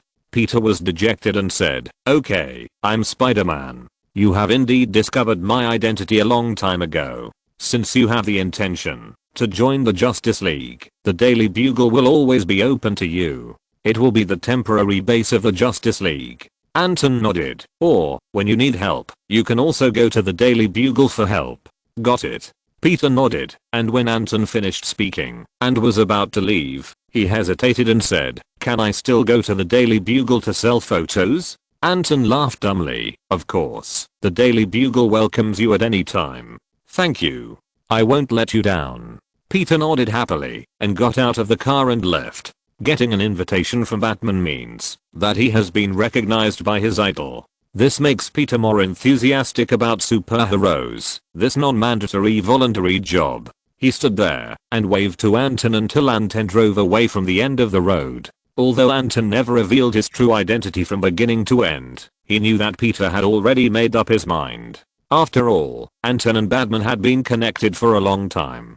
Peter is not stupid. On the contrary, he was able to become an intern at Osborn in high school, participate in Kurt Karner's limb regeneration experiment, and even crack the secret of lizard genes. He ranks among the most intelligent people in the Marvel world. Anton remembered that in a certain comic version of Peter Parker, he even founded Parker Corporation, with business all over the world, and turned from a loser to a rich and handsome man. Although in this version, Spider-Man's soul was replaced by Dr. Octopus, and the person who founded Parker Industries was actually Dr. Octopus, this brain also has a part of Peter Parker. Not to mention that at the last moment, when facing the Green Goblin Osborn, Dr. Octopus finally returned his body to Spider-Man, allowing Peter Parker's soul to return to his body, and naturally picked up Parker Industries. From this story, we can also see a little bit of Peter Parker's intelligence. Although the person who is more worth mentioning seems to have become Dr. Octopus after he turned on the cheat.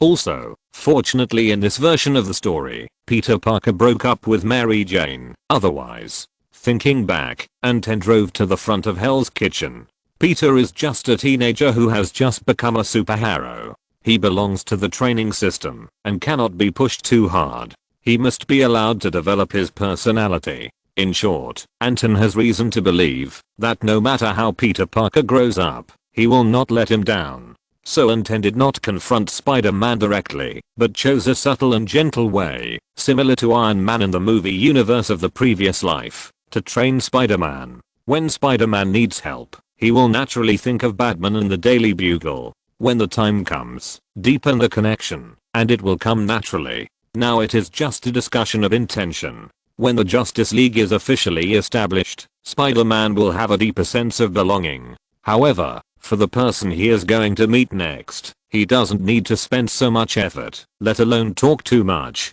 Being frank is the best way to face Daredevil. Daredevil has grown up for so many years. Unlike Peter, who has not encountered misfortune, and is still innocent and romantic in his heart, he is strong enough in all aspects, especially his heart. Moreover, Batman and Daredevil also had a good cooperation in the Kingpin incident. Daredevil can definitely see the benefits of forming a superhero team and the birth of the Justice League. By the way, Anton remembered that in the Marvel comic version, Captain America had invited Daredevil to join the Avengers many times, but Daredevil refused. Of course, after the Civil War, Daredevil still joined the new Avengers led by Luke Cage. From this point of view, Daredevil would not be embarrassed to refuse his friends, as long as they were invited by acquaintances. Anyway, in the current Hell's Kitchen, without the mortal enemy Kingpin and the rule-abiding High Table, Matt Murdock has lost most of the challenges, and joining the Justice League that is being formed will not make him feel bored. Boom. The engine roared, and the flamboyant sports car drove into the chaotic Hell's Kitchen, attracting countless malicious eyes. Then, Anton got out of the car. Several people looked at each other and approached. 3 minutes later, these people were surrounded by the sports car with bruised noses and swollen faces, and guarded the sports car for Anton with a charming smile. Anton turned into the alley and knocked on Matt's door. Chapter 72, Bigfoot Gang Invades Hell's Kitchen. Dang. Anton knocked once, and the door opened immediately. Matt, wearing sunglasses, stood at the door to greet his old friend whom he hadn't seen for several months. Batman, long time no see. Although he couldn't see, he could tell the identity of the person at the door. He greeted him with a calm expression and said, "You suddenly came to my door. It must be not to say hello to me. What's the matter? Don't you want me to come in and sit down?" Anton smiled. "Come in. Matt moved aside to make way for Anton. After sitting down in the simple living room, Anton poured a glass of water for himself and Matt respectively, as if he was at home, and then spoke leisurely. The recent situation in Hell's Kitchen should not disappoint you, Matt. Anton simply exchanged a few pleasantries and then said, but I did come to see you today because of something. Of course, it's not a troublesome matter. Matt listened carefully. Anton said bluntly, I plan to form a superhero team to help each other. It's called the Justice League. I hope you can join it and become one of us. We. Me, Venom, Spider-Man. Spider-Man? Matt raised his eyebrows. Anton was a little surprised. Judging from Matt's performance, he was not only familiar with Spider-Man, but also seemed to be very familiar with him. But as far as he knew, the two seemed to have met only once on the night of the Kingpin incident. It seemed that the two had contact that he didn't know about. While thinking, Anton saw Matt's intention and recalled it again. He remembered that in the movie universe, although the two characters did not have any connection, in the comic version, the relationship between the two has always been very good. They know each other well and understand each other's true identity. They can be regarded as close friends. Spider-Man has been in and out of Hell's Kitchen frequently in the past 2 months. I have seen him many times. I have a good impression of him. Matt explained, pondered for a moment, and said without hesitation, I agree to join your superhero team, but I need the initiative. Do you understand what I mean? Of course. Anton nodded. I will not control anyone. The reason for forming this alliance is that everyone needs a place to relax. At the same time, if there is really a crisis that is not easy to solve, we can help each other. Very good. I need your help now. Matt nodded, without any hesitation. Anton was stunned. You say? Hell's Kitchen has been relatively peaceful recently. As you said, the High Table is a law-abiding organization. I plan to live an ordinary life for a few days. But there is a troublesome organization that has reached into Hell's Kitchen. Matt said lightly, Bigfoot Gang, go and solve it for me. Obviously, this guy simply thinks that Hell's Kitchen without Kingpin is too idle. At present, it seems that even Mrs. Gao, the Hand and the Russian brothers have been taken over by the High Table to deal with, so he is relaxed for a while, and does not want to be a superhero. He wants to be an ordinary person again. At least, I don't want to be a hero these days. Live a normal life for a few days? Anton's face was complicated. He understood that, no matter the movie version or the comic version, the story with Matt Murdock as the protagonist, including his career as Daredevil, was not a refreshing story. It could be said to be a bloody story with constant grievances and hatreds. Matt lost his mother when he was young, his father when he was a child, his wife died when he grew up, and his relatives and friends around him suffered one after another. How miserable it was. Anton was deeply impressed. Matt in the comics said something when Captain America invited him to join the Avengers. The life of a superhero is a torture for me. To be honest, Daredevil has been tense for so long, and he has been blackened in other versions of the story. This guy should take a break. Coincidentally, more than 2 months after the Kingpin incident, when Matt just had the idea of relaxing, Anton came to him and said that they could help each other. Matt naturally found a reason and pushed the Daredevil job to Anton smoothly. But then again, Bigfoot Gang. Anton looked strange. He was not unfamiliar with this organization and asked in surprise, how could this organization appear in Hell's Kitchen? These two names have nothing to do with each other. One is Phantom Studios and the other is Marvel. What kind of mess has this world melted into? It was originally a gang in Brooklyn. Its power is not as strong as Kingpin, but it is also remarkable. Matt said, after Kingpin was arrested, the High Table entered Hell's Kitchen, which caused some conflicts. Many gangs wanted to take advantage of the situation, and it was one of them. After a pause, he said meaningfully, it is also the most active one among them. Maybe it's not that simple behind it. Really? Anton pondered and readily agreed to Matt's request. Don't worry, leave this matter to me. I will deal with Bigfoot Gang. He didn't mind letting Matt rest for 2 more days. Anyway, after contacting Spider-Man and Matt, he had nothing to do, so he might as well find some fun for himself. Today's Bigfoot Gang has been integrated into the Marvel worldview, and the specific situation is still unclear.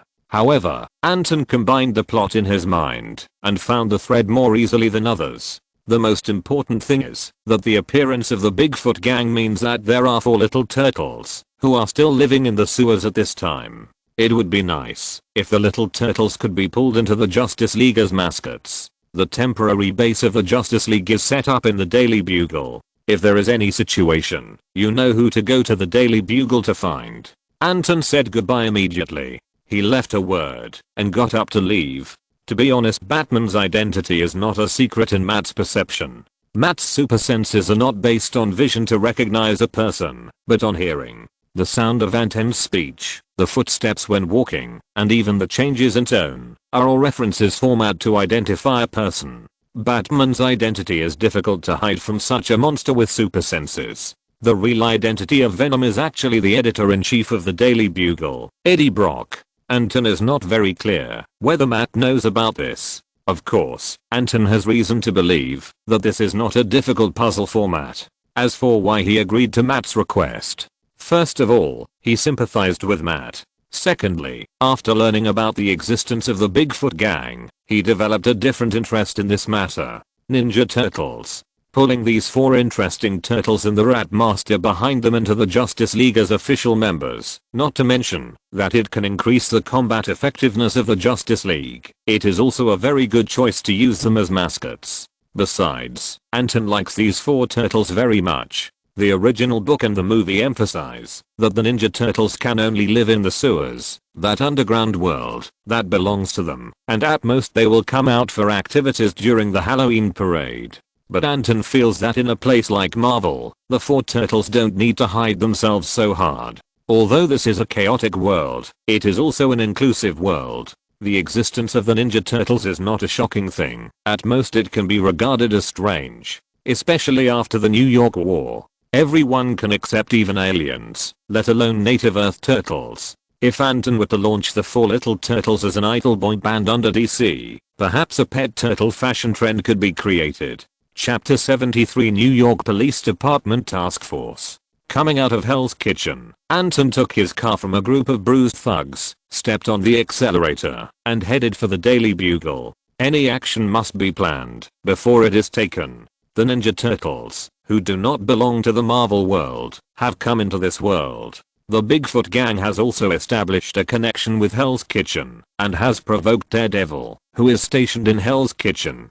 Who knows if there will be other involvements behind the scenes. First collect information and understand the Bigfoot gang in this world. If the butterfly wings flap a few more times by accident and all the future veins he is familiar with are blown away, he will suffer.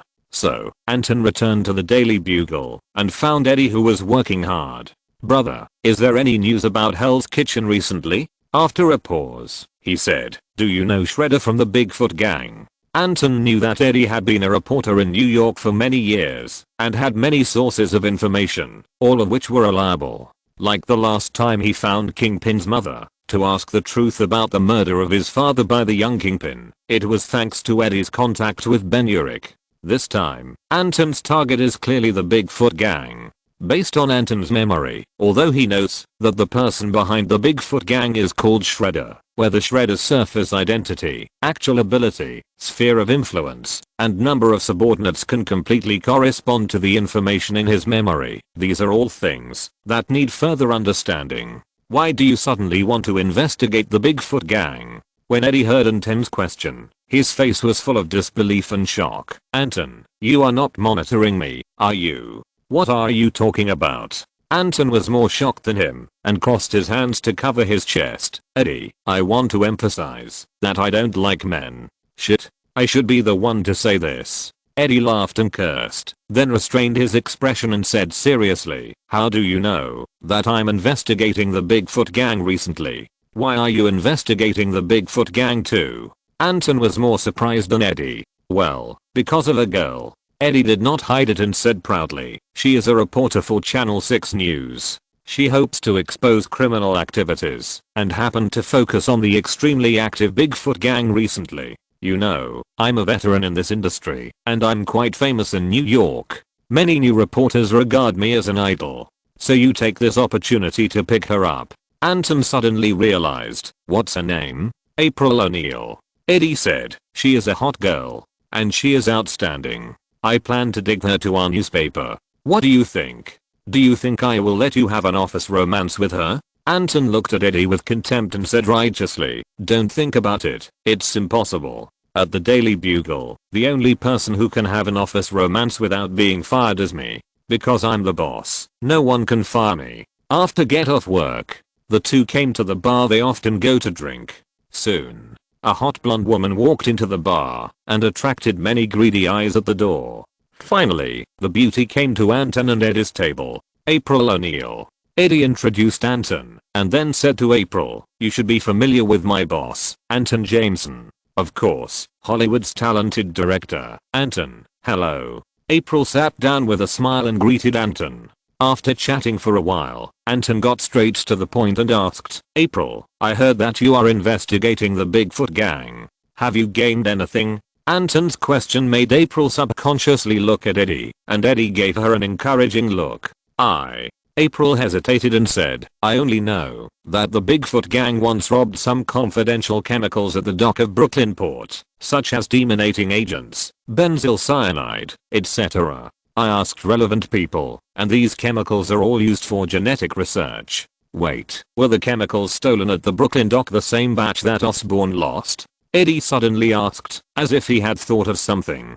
"Osborne? How is it related to Osborne again?" Anton heard the conversation between the two and felt that he might have missed something. "Yes, it was Oscorp who lost it." April nodded. "I heard that the top management of Oscorp was very angry and ordered the NYPD to solve the case within a week, but there has been no result so far." She shrugged. "Obviously, the NYPD is also in a headache now. They know that the Bigfoot gang is a bad guy and even formed a task force, but they can only cause a painless blow to the Bigfoot gang, and they can't catch the mastermind behind the Bigfoot gang at all. So, you know who is the controller behind the Bigfoot gang?" Anton asked. "No." April sighed. "I don't know, but..." At this point, she looked at Eddie and Anton, gritted her teeth, and said with a little excitement, "I discovered a secret yesterday. There are illegal vigilantes fighting the crimes of the Bigfoot gang." "Illegal vigilante? Who is it? Daredevil?"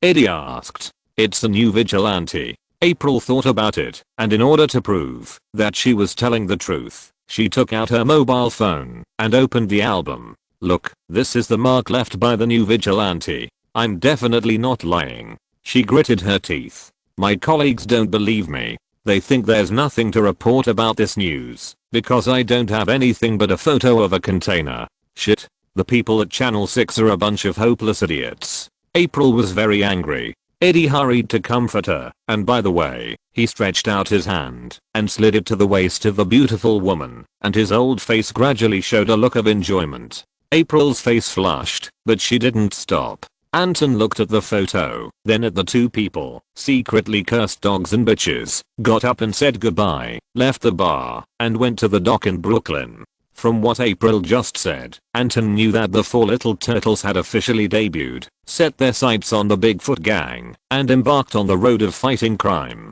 And Anton also understood the identity of April O'Neil. It was the heroine in the original plot, but when she was transferred to the Marvel world, she was picked up by Eddie before she had time to pair up with her colleagues. As a veteran journalist, and now the editor-in-chief of the popular Daily Bugle, Eddie can indeed be called a successful bachelor. Anton thought as he came to the dock in Brooklyn. He was just about to enter the dock to find the container belonging to Oscorp and see the traces left on it. Suddenly, a group of police officers wearing NYPD task force uniforms appeared at the entrance of the dock and stopped his car outside. The police were polite, but their tone was very tough. They said, "Sir, NYPD task force operation. Danger ahead. Please turn around immediately."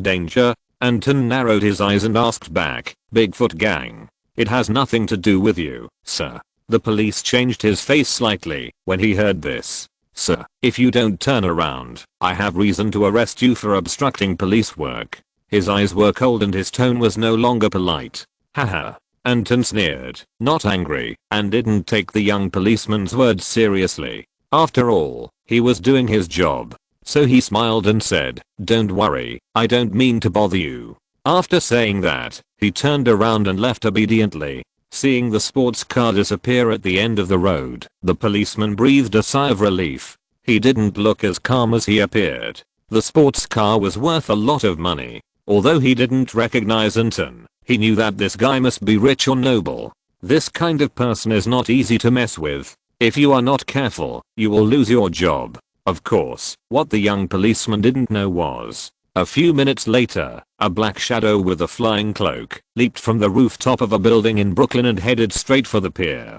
Please add it to your collection. Please recommend it. Please give me a monthly ticket. Chapter 74, Green Figure at the Pier. Anton, in the person of Batman, had just returned to the Brooklyn dock when he heard gunshots, even accompanied by explosions and flames. He looked carefully to observe the situation. In the dock lined with containers, tongues of fire continued to erupt. It was late. The white moonlight cast shadows one after another on the containers not far apart. The Bigfoot gangsters, armed with guns, were confronting the New York Police Department task force not far away. Both sides found cover and exchanged a wave of bullets, but no one was injured. Suddenly, just before Anton arrived at the rooftop, the captain of the New York Police Department task force made an attacking gesture. The task force members were divided into two. One team shot wildly and suppressed the Bigfoot gang members under the container, while the other team moved forward slowly with a solemn expression. Boom. But the task force members did not expect that the Bigfoot gang members would suddenly become fearless when they saw that it was difficult to escape. Some people acted as human shields, allowing bullets to shoot into their chests, and sneered before they died. The gang members behind him took the opportunity to open fire and kill the task force members. At this moment, Anton arrived at the rooftop of the building next to the dock. Seeing this, he knew it was time for him to take action. At the same time, a green figure whizzed in the sky behind Anton, passing over his head like a bright green meteor. The green figure rushed straight to the dock not far in front of him. Anton was stunned when he saw this person. Who is it? The sound of the machine running resounded, and the flying skateboard burst out at a terrifying speed and arrived in an instant. The task force members looked up and showed astonishment. They didn't know the identity of the person coming. The Bigfoot gang members were also confused, looking at the green figure on the flying skateboard in front of them, always wondering if this guy had run to the wrong set. Go to hell, go to hell. This is my territory. Everyone who dares to touch my things should die. Under the astonished eyes of a group of people, the green figure on the flying skateboard laughed sharply. It flew around the Bigfoot members and the task force members, threw pumpkin-shaped objects, and then took off again, keeping a distance. Boom! Exclamation mark. No one guessed that this pumpkin-shaped object was actually a bomb. The next moment, flames burst out, and shockwaves surged in all directions, as if they were causing visible air ripples. The task force members were still far away, but they were still knocked away by the shockwaves caused by the pumpkin bombs, and their heads were broken and bleeding. Their enemies, the Bigfoot members who were hit by the explosion head-on, were torn into pieces, with no complete corpses, and their bodies seemed to have been burned by fire, all charred. The few survivors, with their limbs incomplete, fell in a pool of blood covered with broken limbs and arms. They opened their eyes with difficulty, their faces full of pain, and their eyes were shocked and terrified. Who is that? The police members who were blocking the dock outside realized that something was wrong and rushed up to support them. George Stacy took the lead. He saw the figure in the pool of blood, then looked at his own task force members and clenched his fists. Whoosh! The green figure was still spinning in the sky on a flying skateboard. Son of a bitch. George Stacy was furious. He stared at the green figure, took out his gun, aimed at the figure in the sky, and fired wildly. Get down. George was furious, but the bullets did not cause any harm to the green figure. The green figure threw a flying knife casually, forcing George to hide behind a container nearby, and let the flying knife explode and overturn the huge container. Ha ha ha ha. NYPD, I advise you to mind your own business. The green figure laughed loudly, both flamboyant and crazy. At this time, Anton immediately changed his basic armor, summoned the rabbit armor, and made his debut. Boom! Exclamation mark. The shell on the shoulder, flew out of the barrel, dragging a long tail flame, and suddenly killed the green figure who was frozen in the air for a moment. The green figure suddenly turned around, and before he could dodge the oncoming shells, he was hit head on, and his whole body fell from mid-air, falling into a pile of abandoned containers, smashing a huge hole in the iron container. The police and the remaining task force members quickly gathered and surrounded the abandoned container. Immediately afterwards, Anton jumped up from the rooftop, opened the gate behind him, turned into a hang glider, and arrived at the scene in a few blinks. However, the abandoned container was only quiet for more than 10 seconds. Boom! Exclamation mark. Although the green figure was shot down, he looked safe and sound, and soared into the sky again on the flying skateboard. At the same time, his face under the helmet was extremely gloomy, and pumpkin bombs were sprinkled one by one. Shit. George Stacy saw that something was wrong.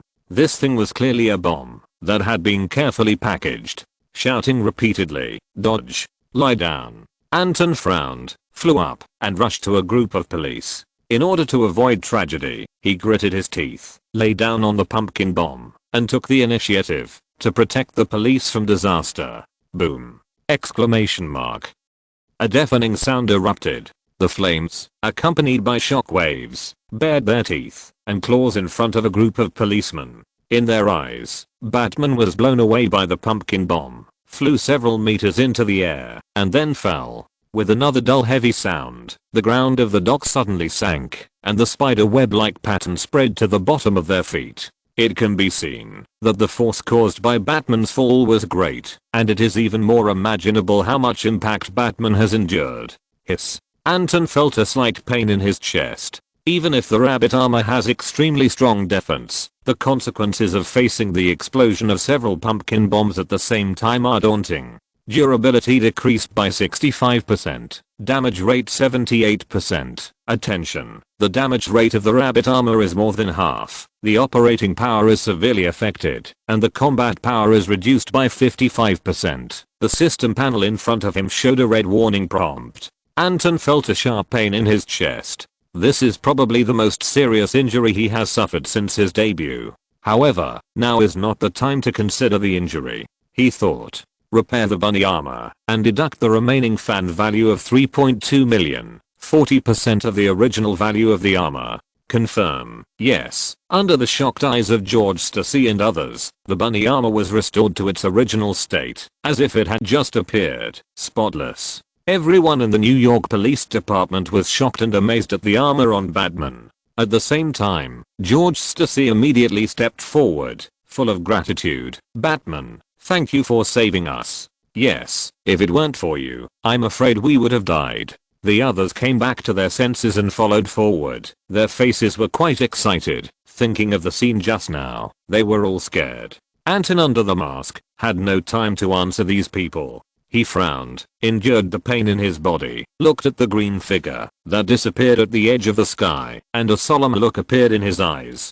These people couldn't think of who this green figure was. How could he not think of it? Green Goblin. Norman Osborn. How could this guy suddenly appear here and do such a vicious thing to the Bigfoot gang? Anton pondered for a moment and saw the logo of Oscorp on the remaining containers not far away, and suddenly realized. Could it be because of these containers? Thanks to Uncle Reading books born in the 80s, all good names are given by dogs. It's really hard to come up with a name for their awards. By the way, the editor in charge said that the results have improved a little bit and gave me some opportunities. I will try to rush to Sanjiang this week and next week. Everyone knows how much encouragement Sanjiang is to the author. I tried to write novels in the second grade of junior high school in 2012. I wrote when I had nothing to do. I went to Sanjiang once in the second grade of high school in 2015.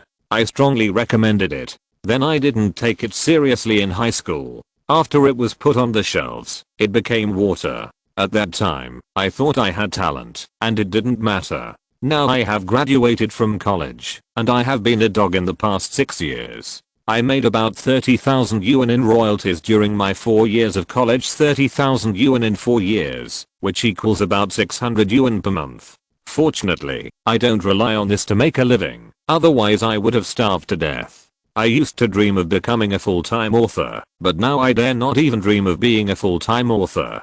So, please give me a monthly ticket. Then, I would like to ask for 100 points and 2 Kidian coins, to increase the number of reward data, to make the surface of this book look better. Well, it mainly depends on whether I can trick more people into coming in. There is no prompt for this 2-point reward on the mobile phone background, but it can be seen on the computer. 1 yuan, 2 cents. You can't afford to suffer a loss or be deceived.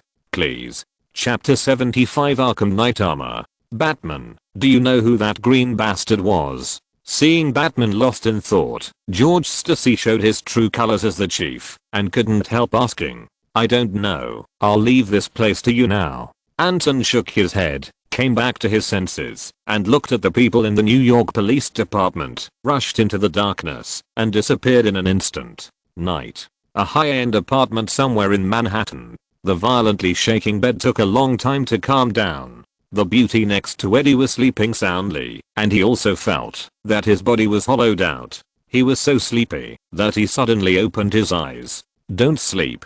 A low voice exploded in his mind. Venom. He was a little annoyed. What are you yelling about? I want to sleep. Anton is outside. Venom said this. What? Eddie suddenly panicked and quickly got up, put on his clothes, and opened the door. Anton stood at the door, looking at him with a smile. Dude, you know I don't like men, right? Eddie looked strange. You come to me at this time. It's easy for me to have abnormal thoughts. You said in the bar that the Bigfoot gang stole Oscorp's chemicals from the dock at Brooklyn Harbor. Anton was too lazy to joke with Eddie. His expression turned serious, and he said seriously, do you know why the Bigfoot gang stole this batch of goods? What experiments did Oscorp use this batch of chemicals for? I don't know. Eddie shook his head, and when he saw that Anton was not right, he was stunned. What's wrong? I feel that something is wrong with you now. I got a little injured. Anton waved his hand and said, I just met a tough guy at Brooklyn Harbor. Eddie, New York will not be peaceful from now on. So serious? Eddie was surprised. He had known Anton for a few months, but he had never heard such words from Anton. What happened? Eddie couldn't help asking, who could hurt you? An old guy who likes to ride a skateboard and wears green armor is starting to make trouble. Anton explained, glanced at the room, and knew that he came at the wrong time. So he ordered, since you don't know the situation of Oscorp, remember to bring April to the Daily Bugle tomorrow. I have something to ask her. Understood. Eddie nodded, watched Anton leave, and frowned slightly. From Anton's performance just now, he really felt the difficulty of the matter. When facing the Life Foundation and Kingpin, Anton was full of confidence, and did not show such a solemn look. What did Anton encounter at the dock just now? Confused, Eddie turned around and went back to his room to sleep. For a man who has consumed too much energy, no matter how troublesome things are, it is not as good as a good sleep. After returning home, Anton took off his clothes, and the bruise on his right chest was very conspicuous. Damn, this really hurts. The corners of his mouth twitched, and he felt that any movement would cause the muscles in his chest to move. I'm afraid he wouldn't be able to sleep well. Anton applied some medicine to his body. Then he put on his pajamas and recalled the simple methods he encountered when he met the Green Goblin at the dock. I didn't expect this guy to show up at this time. Thinking of the opponent he encountered this time, Anton not only felt pain in his chest, but also in his head. Throwing knives, flying skateboards, pumpkin bombs. The standard Green Goblin 3-piece set. It looks simple, but any one of them has extremely high technological content, especially the pumpkin bomb, which is easy to carry and extremely powerful. Before the Green Goblin left, if he threw a few more pumpkin bombs, Anton would not dare to go up to help the police ward off disasters. To be honest, with the birth of Iron Man as the time node, more and more black technologies have appeared in the future, and there are almost signs of being out of line with this era. Oscorp and Stark Industries are both rare large companies with different development focuses, but their technological levels are comparable. It can be seen that compared with the Oscorp behind Norman, the rabbit armor that Anton often uses at this time can no longer keep up with the changes in the current world. Not to mention that Tony Stark's Mark III and Mark IV will be released soon. Although I don't want to admit it, I have to admit that the mobility and combat effectiveness of Iron Man's armor are stronger than the Rabbit armor. Moreover, after Tony became Iron Man, his financial resources and intelligence were superimposed, which produced the effect of 1 plus 1 being far greater than 2. The speed at which he developed new armor was much faster than the speed at which Anton exchanged heroes or armor. Anton thought for a moment, and looked at the justice value in his system space. The balance was 13 million. Then he looked at the Batman special armor of several grades in the system space. Gritting his teeth, the justice value he had accumulated during this period could also buy a good armor. It must be better than the Rabbit armor. To be honest, if I don't buy it, I can't keep up with the pace of the times. Now it's okay to have the cyborg vest. The problem is that cyborg will not be released for at least another week, and it will take another not so short period to gather the 20 million fans required for cyborg. During this period, Anton cannot guarantee that the Green Goblin and the Bigfoot gang will not cause any trouble. If something really happens, Anton will hardly play a role in turning the tide by transforming into Batman and using the Rabbit armor to participate in the battle. If it cannot play a decisive role, the appearance of Batman is meaningless. In addition, according to the development of the time nodes in the future, the world will encounter more crises. Just like the Hulk incident right after Iron Man. The battle between the Hulk and the Abomination. That was a showdown between real monsters. Whether it is now, or in the future, if Batman, as a vest, needs to participate in it, or even appear in a dominant position, the first thing he needs is strength. Strength represents fists. Only when the fists are strong enough will people be willing to listen to what you say. Because only when the fists are strong enough will these people listen, even if they don't want to. Arkham Knight armor, 10 million justice points. Anton checked the system panel. This Arkham Knight armor is the most expensive one among the armors that he can afford at present. After buying it, there will be 3 million justice points left. Suddenly, he was tempted. Of course, what attracted him most was not the price, or even the actual data of the armor, but the appearance of this armor. It is much better looking than those 2 rabbit ears. I bought it. Anton gritted his teeth and confirmed the purchase. A new set of armor instantly appeared on his body, and his cape fluttered behind him. The surface of the Arkham armor is generally composed of black and gray. The most eye-catching thing is probably the golden belt around the waist. In addition, this Arkham armor has a triple woven armor, and the liquid protection inside is covered with a layer of titanium armor. The liquid system is mainly composed of Wayne Technologies Mr. Liquid. After being impacted, it reacts automatically, becomes harder and can absorb shock, and can release more power into counterattacks, creating more opportunities to effectively strike the enemy. The above is reflected in shock absorption, which is mainly a performance in defense. At the same time, in terms of mobility, which Anton most urgently needs, liquid armor also increases the flexibility of ceramics or fibers, so that users can become more flexible and have stronger maneuverability. The Arkham Knight armor can even be combined with the Batmobile, and is compatible with the Batmobile's electromagnetic ejection system. When Batman appears later, he can fly out like a bullet fired from a railgun, including the armor's bouncing airbags and the Batclaw hook gun design loaded on the arm, all make aerial combat possible. Anton looked in the mirror, posed in a few poses, and smiled happily. The previous stinginess was instantly thrown out of his mind. It's worth it. End of this chapter. Thank you very much for reaching the end. Don't forget to like. Looking for more exclusive content and immediate access? Subscribe to our Patreon. Remember, every like, subscription, or donation encourages us to continue. Thanks to everyone. See you in the next video.